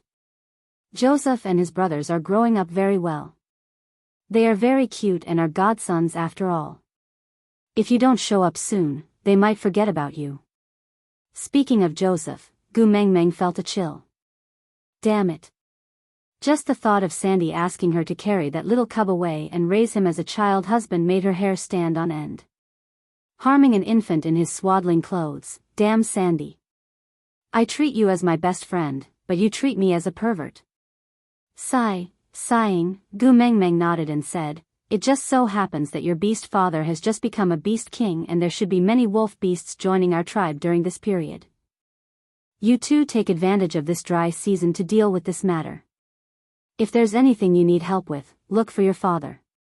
Elvis pulled Gu Mengmeng away from Heda and Jiaoyu into his arms, playing with her hair as he said, I am indeed the leader of Saint Nazir, but this is solder. Heda is the leader. Why should I help him handle his official duties? He is your son, Gu Mengmeng said matter-of-factly. Elvis chuckled. If a father has to do everything for his son, then ask them to look for Peter. Peter is my father. Gu Mengmeng was exasperated. She elbowed Elvis and said, you are the Beast King. With great power comes great responsibility. Do you understand? Capable people do more work. What's wrong with helping your son? Elvis laughed. It's not impossible to help them, but, how are you going to thank me? Thank me for what? Gu Mengmeng could clearly see the words you know, in Elvis's eyes. Her face burned. Damn it, she actually understood what he was hinting at. Chapter 12:25. There's no need, we can handle it ourselves. Jiaoyu took a step forward and said with his head held high, also, respected mighty beast king, I don't like people threatening my mother, even if it's just flirting. Yes, because of Cole and Qishuan's incident, the four young ones were now especially sensitive to others using them to control Gu Mengmeng. It was like a minefield marked with skulls, anyone who entered would be blown to death. Elvis was just flirting with Gu Mengmeng and did not think too much about it. But Jiaoyu's rise to the level of a threat still made Elvis a little unhappy. But the worst feeling in this world was when you clearly had the ability to skin him alive, but you could not even touch a single finger of him. That's for the best. Elvis laughed coldly and said, I also don't wish for my sons to be useless and rely on their parents' status to survive in the beast world. With that, he carried Gu Mengmeng and left. Jiaoyu and Heda did not chase after them. They knew very well that they were already adult orcs. Under normal circumstances, orcs at their age would already be out on their own and would no longer have any connection with their mother's family. They were independent individuals and had to be responsible for their own lives and future. However, because Gu Mengmeng was different from other females, the motherly love and gentleness she gave to the four brothers was like a pair of large, warm hands protecting them, making them unwilling to abandon her and run away to a faraway place. So they chose to wait at a place where their mother would definitely return. When their mother returned, they could once again see her gentle smile, support them regardless of right or wrong, and protect them regardless of the cost. But they had to know when to stop. They could no longer act coquettishly around their mother like when they were young. So when Elvis carried Gu Mengmeng away, they knew they could not chase after them because they were no longer cubs living under their parents' protection. They were now strong sons who had to support their mother and not little munchkins who could only complain to their mother after being bullied by Elvis and Leah. After Elvis became the Wolf King, there was one thing that Gu Mengmeng could not get used to. That was to follow a pack of wolves wherever she went. How should she put it? She felt like she was walking her dog without a leash and felt extremely uneasy. After all, the husky's nickname was gone. Elvis pinched Gu Mengmeng's little face and pulled her face towards him. He said sternly, "I won't allow another wolf to appear in our family. They don't have the guts to be beast pets in the Wolf King's house, so you don't have to look. If you like my beast form, I can transform for you." Gu Mengmeng face-bombed, speechless. After Elvis became a beast king, his domineering attributes increased a little too quickly. In the past, he had never been able to speak, but now, he could just open his mouth. It was as if the demeanor of the first partner had been completely discarded. Although this was pretty good and Gu Mengmeng enjoyed Elvis's possessiveness towards her, but could he not treat her like a pervert? It was one thing to guard against beast men, but now they were even guarding against wild beasts. Gu Mengmeng placed her hands on Elvis's shoulders and smiled. "Hubby, you are the mighty Wolf King. With a partner like you, why would I fancy other wolves? Am I right?"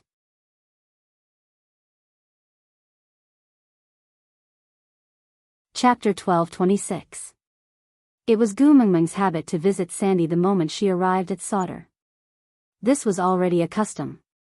Elvis had a pack of wolves with him and it was not convenient for him to go to Sandy's house. Hence, he could only hand Gu Mengmeng over to Leah while he took the opportunity to settle some issues that the Wolf King had to deal with. At the border of Sandy's territory, Elvis kissed Gu Mengmeng and said, "Don't chat with Sandy for too long and don't bring back her little leopard cubs, mmm." Gu Mengmeng smiled and nodded. Then, she hugged Elvis's neck and kissed him. "Go and settle the wolf pack. I will return to the stone castle after talking to Sandy for a while." Elvis tightened his grip on Gu Mengmeng and rubbed his chin against her neck. "If anything happens, just hammer my mark and I will rush over immediately." Gu Mengmeng smiled. "Have you forgotten? I am also a beast king. No matter how strong you are still my female.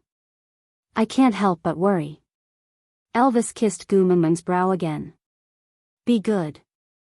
"All right, I got it." If Gu Mengmeng had not agreed, Elvis would have spent the whole day with her.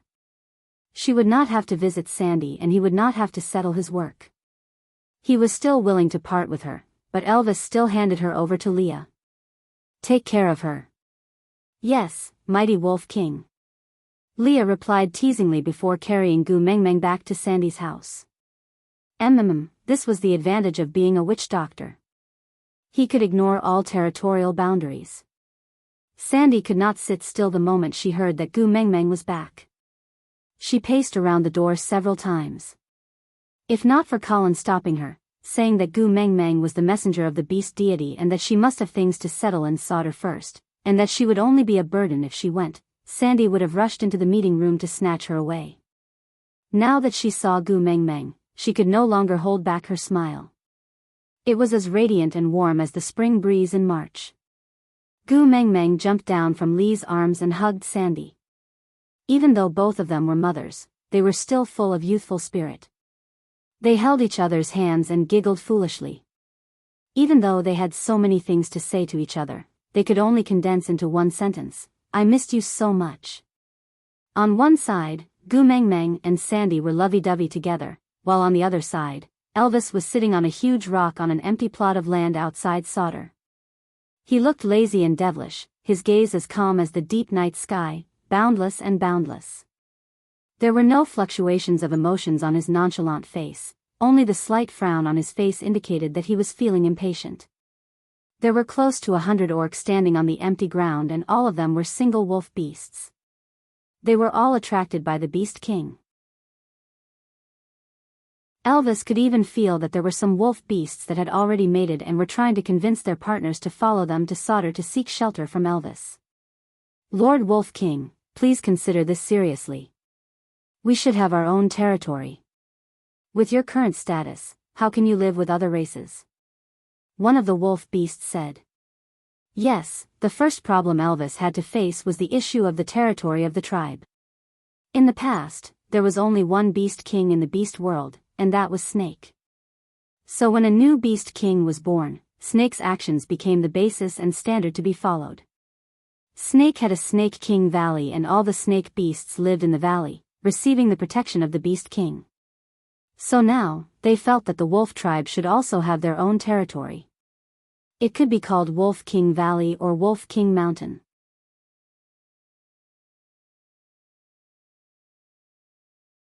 Chapter 12:27. The wolf beast's thoughts were very simple. Why did the Snake King Snake have his own territory while their esteemed Wolf King did not? But they neglected a very important point, and that was that Snake did not have a partner. And when Snake first went to the Snake King Valley, it was not the Snake King Valley. It was just a place where Snake wandered around in the beast world out of boredom. When he reached there, he was tired and the weather there was just right. To Snake, the mountains in the beast world were no different, so he stayed there because he was too lazy to move his nest.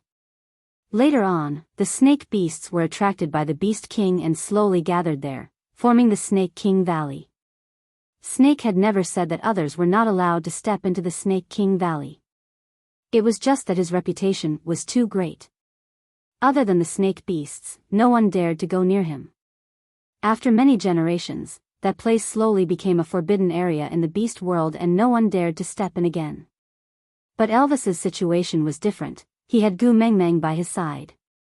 Even though the thousands of mountains in the beast world were all the same to him, as long as these sceneries were in Gu Meng Meng's eyes, he would not use a valley or a mountain to block her footsteps. He wanted to be the Beast King so that his Xiao Meng could do whatever she wanted and not do whatever she wanted. If Gu Meng Meng was coerced by this Beast King status, wouldn't that be putting the cart before the horse? Saint Nazir had their home. That cave where he and Leah could hold her hand and walk in together had a different meaning because Gu Meng Meng would always hold his and Lee's hands at the entrance. So no matter how busy he was, Xiao Meng would always make a trip back to Saint Nazir every year. She said that it was a homecoming. Xiao Meng even said that she wanted to find green bricks and boulders in the Mecca desert to build a dragon inn to sell human meat bun. He promised her so he had to make it a reality one day. There was a patch of grapevines in the stray beast camp and Xiao Meng liked those grapes very much. Every year during the rainy season, he would pluck grapes for Xiao Meng to use to brew wine. Although it was troublesome for Leah to get drunk, it was quite interesting to see the sly fox become as dumb as a dog after getting drunk. He still had many places to accompany Xiao Meng to see. How could he become complacent just because of a Beast King status? Raising his eyes, Elvis looked at the chattering wolf beasts in front of him. His gaze turned cold and he exuded an aura of authority without being angry. Everyone kept their mouths shut and looked at Elvis's expression carefully. Elvis gently cupped the area in front of his earlobe and said, "Because Snake stayed there, that place is called the Snake King Valley. Not because it's the Snake King Valley, so Snake has to stay there, understand?" The wolf beast felt that Elvis's words were a little tongue-twisting. He lowered his head and repeated it 2 to 3 times in his heart before he could barely understand. He then nodded his head. Elvis continued, "There's one more thing that I don't think you guys have figured out." His thin lips curled up with bloodthirstiness and coldness. Elvis replied without a trace of warmth in his gaze, "You guys needed me, so you took the initiative to come over. In my eyes, all of you are just ants, not worth mentioning. So, don't try to interfere with me. Heh, if any of you disturb my female and make her feel uncomfortable, I don't mind treating all of you as food."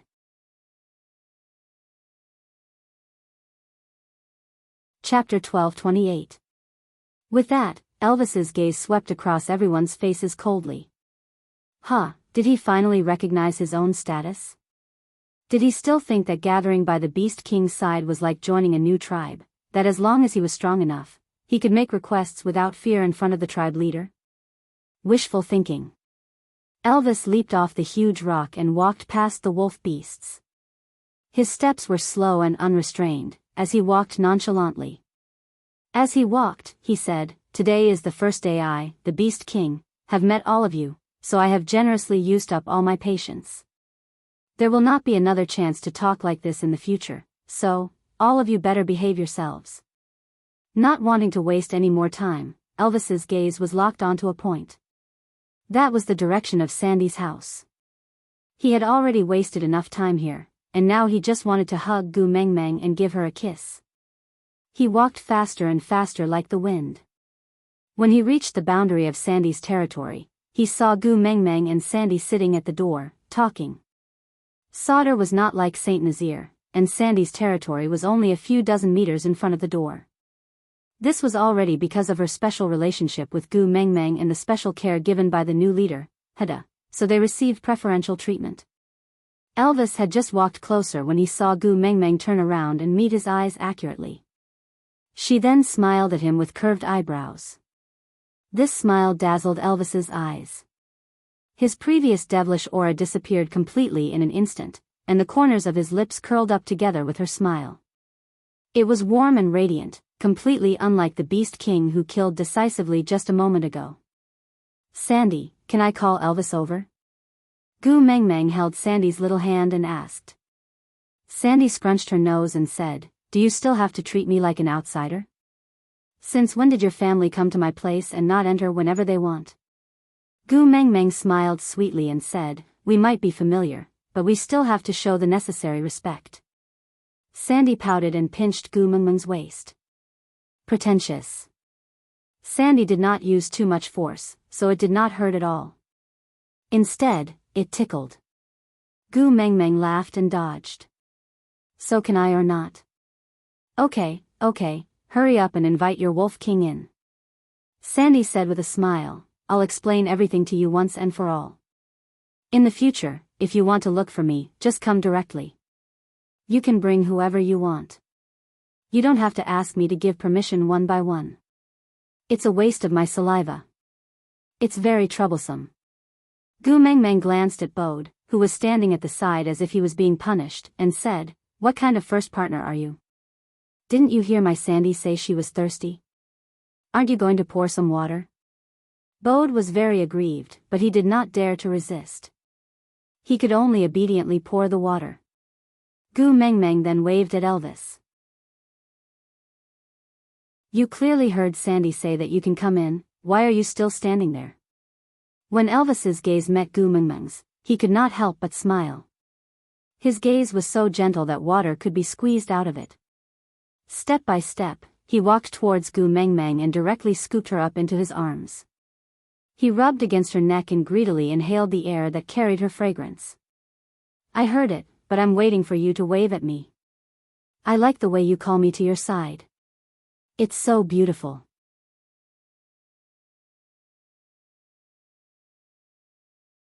Chapter 12:29. Elvis chuckled and kissed her deeply on the lips. "My queen, if you say that, I won't be able to hold myself back, or do you want to return to the stone castle now?" Gu Meng Meng pushed Elvis lightly and said, "It's only afternoon, I want to stay here and have dinner with Sandy today." "What about me?" Elvis's face was full of resentment. Gu Meng Meng replied, "Of course you are staying to eat with us. Oriton and Colin have already gone hunting. With their strength, are you still afraid that there won't be enough prey to eat? But I want to eat you more." Elvis rubbed his face against her neck, full of affection. Gu Meng Meng blushed. "TSK, Sandy is here. Heh, she's the one who helped us take care of Heda and his brothers. Do you think she would think that nothing happened between us?" Gu Meng Meng blushed even more. Knowing was one thing, but seeing was another, all right? Just like the three little leopards playing not far away. Their parents were standing in front of Gu Meng Meng, but she did not want to know the entire process of them giving birth to the leopards. That would be really awkward. "If you talk nonsense again, I won't keep you for dinner. You can go home and eat by yourself." Elvis knew that Gu Mengmeng would really get angry if he continued teasing her. He had already seen her shy look, which she had not seen for a long time, so he stopped while he was ahead. He pinched Gu Mengmeng's little nose and said, "All right, I won't say anything. Stop struggling and sit in my arms. The floor is cold." Gu Mengmeng saw that Elvis had stopped teasing her, so she took a step back and stopped struggling. After all, she liked Elvis's embrace very much. Leaning in his embrace made her feel very secure and comfortable. Perhaps it was because she was used to him hugging her, but when he wasn't around, she felt a little lost and uneasy. Now that his body heat surrounded her again, she felt very comfortable. Sandy covered her mouth and smiled. She hoped more than anyone else to see Gu Mengmeng, Elvis and Leah loving each other. As long as Gu Mengmeng could be happy, she would also feel very happy. Pulling Gu Mengmeng's little hand, he said, "Gu Mengmeng, I have something to discuss with you." Gu Mengmeng glanced sideways. "What's the matter? Is there a need to use the word discuss?" Usually, Sandy would directly say, "Gu Mengmeng, I want to do this and that." Just like when she decided to stay in Sauter and not return to Saint Nazaire with her, she did not use the word discuss. Sandy looked at Elvis, then at Bode, who had just passed her a cup of water. "I want to choose a few partners from the wolf tribe." Gu Mengmeng was taken aback, then instinctively looked at Bode. Bode pursed his lips and did not speak. Gu Mengmeng smiled awkwardly and said, "This matter, you have to discuss it with your males." "How can you discuss it with me?" Sandy could not help but chuckle as he shook his head. "You're still the same. You know a lot of things that others can't even figure out, but you're still confused about the common knowledge in the beast world." Gu Mengmeng tilted her head with a question mark on her face. Sandy heaved a sigh of relief and continued, "In the beast world, females do not need to seek the male's permission to choose a new partner. Males who try to interfere or obstruct a female from accepting a new partner will be detested or even abandoned by the female."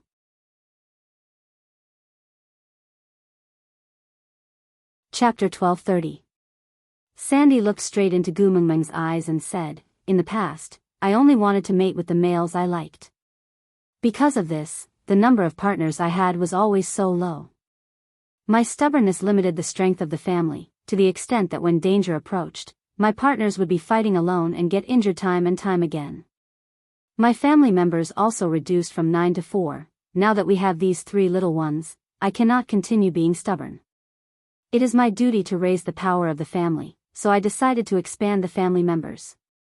Gu Mengmeng pursed her lips and did not interrupt. She could not accept the beast world's concept of love, but she could not force others to live according to her concept of love either. Sandy was not Gu Mengmeng, her partners were also not as strong as Elvis and Leah. She could not stay by Sandy's side forever to protect her, so what right did she have to restrict her from taking in new partners to raise the power of the family? Gu Mengmeng held Sandy's little hand and said, "No matter what decision you make, as long as it makes you happy, I will support you." Sandy smiled and said, "I had originally planned to take in new partners during the rainy season, so that there would be a few helpers in the family when we are storing food, and Bode and the rest would not have to work so hard. But now, since I have to take in partners, why not just take in a few wolf beasts?" Gu Mengmeng thought about it and instantly understood Sandy's meaning. Her smile froze on her face and was replaced by heartache. "You want to use your own partner to promote the integration of the wolf beasts and Sauter?" Gu Mengmeng frowned and said, "Sandy, I do not object to you wanting to raise the power of the family, nor do I object to you wanting to take in new partners, but I do not wish for you to suffer. After all, you are going to be taking in partners. I still hope that you can choose the one you like." Sandy's gaze landed on Colin, who was carrying the prey with Oriton and walking back. Her gaze was as gentle as water and she said, "Haven't I already kept the one I really like by my side?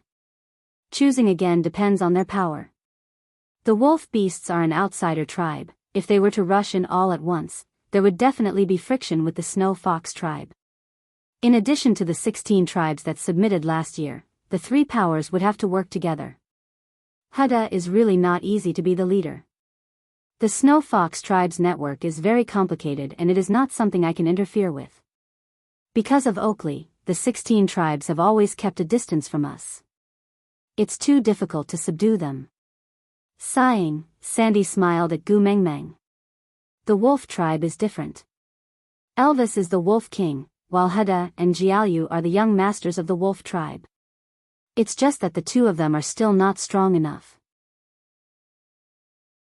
It's still fine when Elvis is around, but you and Elvis will not stay in Sauter forever. Once you leave, I'm worried that Heda and Jiaoyu, these two level 1 brats, won't be able to control this pack of wolf beasts.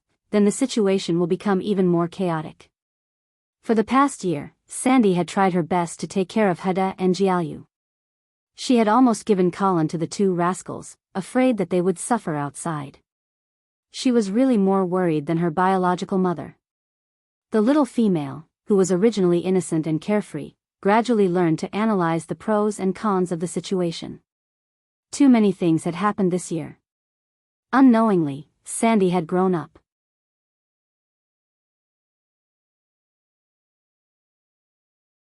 Chapter 1231. Only after scabs and scars were formed did the true meaning of time settle down. This kind of growth was irreversible. Just like how Snake's death made Gu Mengmeng age 1,000 years overnight, Elvis and Leah used 2 years to gradually pull her out of that kind of growth. The two of them had spoiled her so much that she was like a child again, but only she knew that there were some things that she couldn't go back to. She kept reminding herself to be happy, to be cheerful, and not to let the people around her suffer because of her emotions, but it was like she was being torn apart. One was desperately smiling under the sun, and the other was secretly crying at night.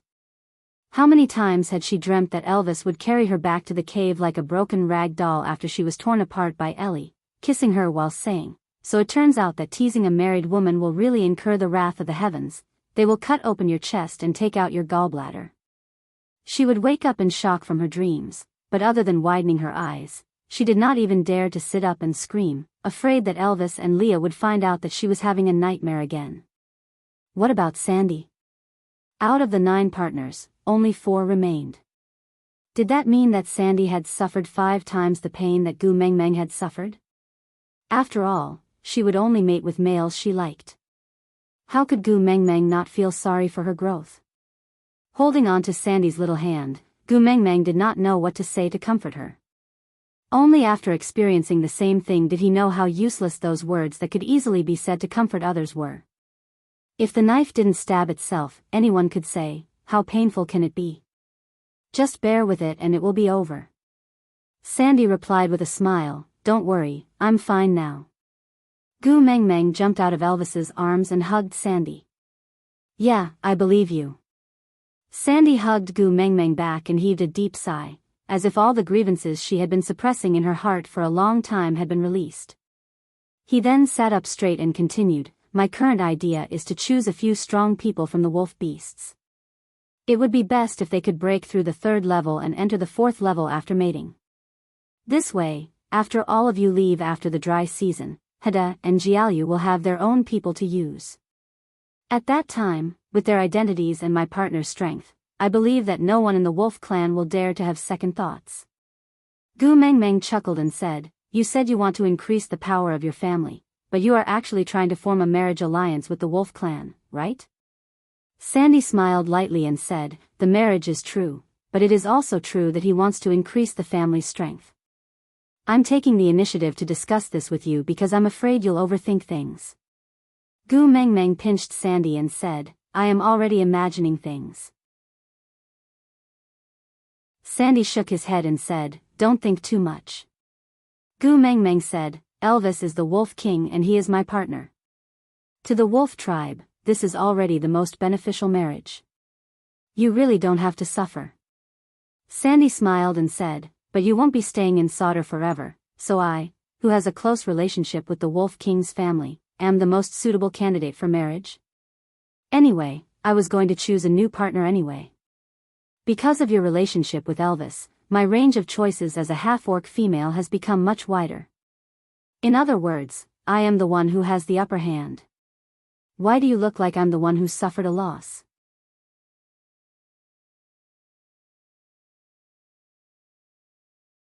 Chapter 1232. After returning from Sandy's house, Gu Mengmeng snuggled into Elvis's chest and asked, "Is the matter with the wolf clan troublesome?" Elvis shook his head. "The wolf tribe has nothing to settle. I'm the wolf king, they don't dare to disobey me. So, I'm just going to tell them my rules unilaterally. It's not difficult at all.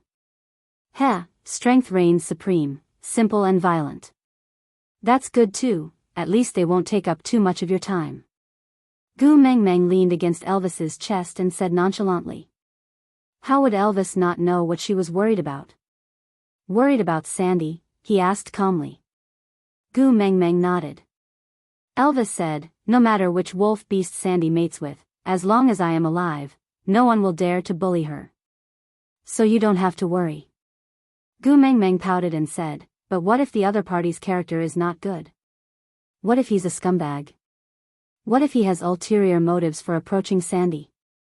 Elvis had heard many modern stories from Gu Mengmeng, so he had a certain understanding of the term scumbag. Chuckling, he rubbed Gu Mengmeng's little head and said, "Don't you know what happens to males in the beast world once they mate?" Gu Mengmeng was taken aback and Xian Ji smiled. Yes, what was she worried about? Once a male in the beast world mated, it was equivalent to completely abandoning his ego and getting closer to the way the female liked him. Elvis and Leah were the same, Bode and Colin were the same, even Nina's eagle beast partner Quentin was the same. Scumbag? There was no such thing.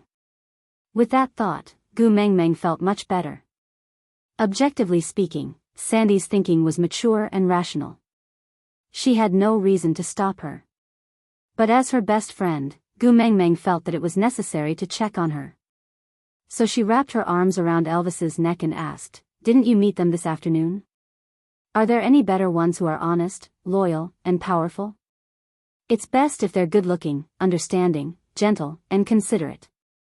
Elvis smiled helplessly and said, "In front of me, do you think they have the chance to display those qualities you mentioned just now?" Gu Mengmeng was suddenly speechless. That's right, which male would display his understanding, gentleness, and consideration in front of Elvis? That scene was too beautiful, she would probably be smacked to death by Elvis. Gu Mengmeng was a little conflicted. Should she go to the wolf clan to find out more? However, her identity did not seem to be suitable. If she appeared, what if the males mistakenly thought that she was looking for a new partner? After all, the act of taking the initiative to appear at a gathering place full of single males was enough to hint to the males in the beast world. She did not want to attract any more lousy men. If a male really stuck to her because of a misunderstanding, Elvis might really kill him. Leah pinched Gu Mengmeng's little hand and said, "Our Elvis's promotion to Wolf King is such a big thing. Aren't we going to hold a campfire party to celebrate?" Gu Mengmeng's eyes brightened. That's right. A bonfire party. Usually, the bonfire party was a blind date in disguise, so she could openly help Sandy pick out these males.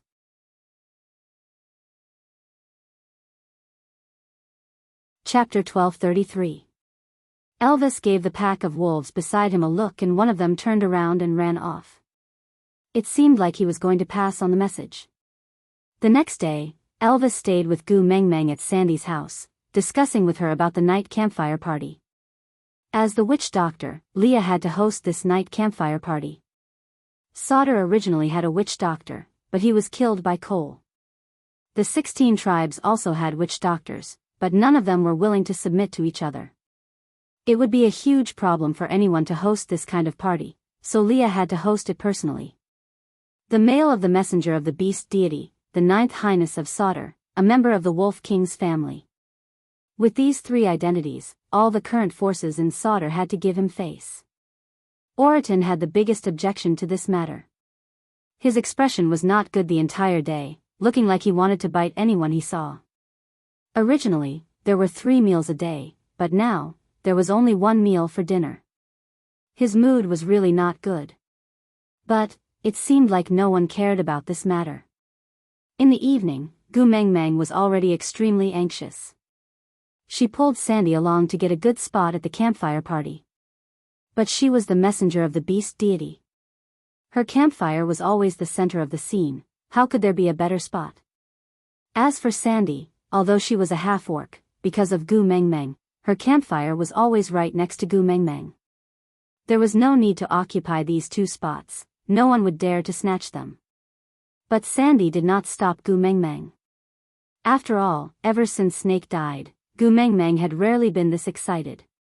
It was the same the last time she gave birth. The people in the tribe were all talking about Li's joke. If they were not sure that Gu Meng Meng was a female, they would have thought that she was giving birth to her child. It was the same this time. She was the one choosing her partner, but she was even more concerned and nervous than herself. She even started biting her nails at the parts that she was nervous about just now. But it was this rash Gu Meng Meng who was so reliable at crucial times. She saved her from danger time and time again. It was as if no matter what happened, as long as she was around, Sandy would feel at ease. When the two of them appeared at the campfire party together, it caused quite a commotion. After all, it was the first time the 16 tribes and the wolf tribe had attended a campfire party with Gu Meng Meng present. Especially after Elvis leveled up, their family's influence in the beast world was even more so not to be underestimated.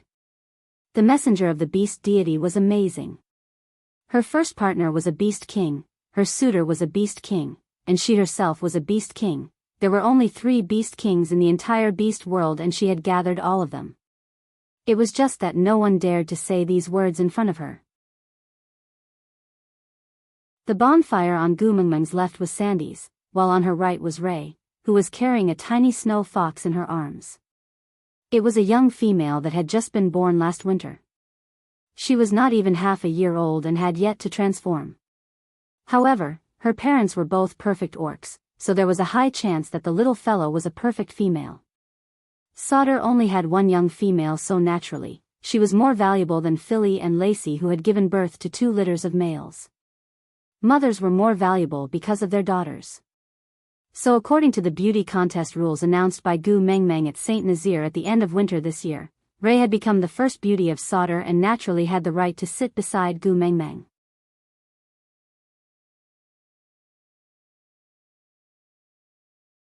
Chapter 1234. It was not that Gu Meng Meng could not tell that Ray's action was a demonstration to the 16 tribes and the wolf clan. She was trying to prove that the Snow Fox tribe was the tribe closest to Gu Meng Meng, because they had been the messenger's tribe since the previous messenger of the beast deity was alive. Now that their 9th highness was the messenger's partner, the young females of the Snow Fox tribe had the right to ask the messenger to bestow a name upon them. This was the reason why Gu Meng Meng firmly rejected Oakley when he asked her if she wanted to unify the beast world. Once you were in a high position, you would never be able to break away from disputes. All the scheming would revolve around you and there was no way to avoid it. But, if she rejected Ray's request today, then the little female in her arms would suffer for the rest of her life because of the false accusation of not being liked by the emissary. Because not being liked by the messenger of the beast deity was equivalent to not being cared for by the beast deity. Who would dare to want such a female? Sighing, Gu Meng Meng reached out her arms and said, "Let me hug you." Ray was overjoyed as he handed the young female to Gu Meng Meng.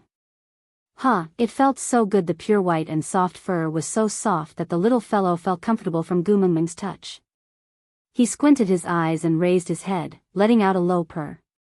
He wrapped his tail around his body and curled himself into a ball, nestling in Gu Meng Meng's arms obediently. He stuck out his little tongue to lick Gu Meng Meng's fingers from time to time, looking obedient and cute. Gu Meng Meng could not bear to let go after hugging him like this. After all, her sons were all grown up. Knowing that Sandy had once thought of choosing one of the 3 brothers to be her child husband, she no longer dared to casually carry other people's male cubs. Furthermore, although Leah and Elvis often transformed into their beast forms to satisfy her furry fetish, honestly speaking, the big fox and the little fox could not be compared in terms of cuteness. Everything was the same. The smaller the cuter. Looking at the little fellow in her arms, Gu Meng Meng's entire being warmed up and she did not bother about Ray's little thoughts anymore. "I wasn't prepared for your sudden question. I'm not good at naming things anyway." Ray could not help but frown, her face full of disappointment. Gu Meng Meng chuckled and continued, "So, let's just copy it. In our world, there was a fox who was famous for her beauty and was a household name. I think this little fellow will definitely be more beautiful than her when she grows up, so I might as well steal her name and use it. The messenger of the beast deity was helping her child snatch a name. And it was snatched from the beast god's world. Both of Ray's eyes lit up. Gu Meng Meng smiled and teased the little fox, how about calling you Dodgy?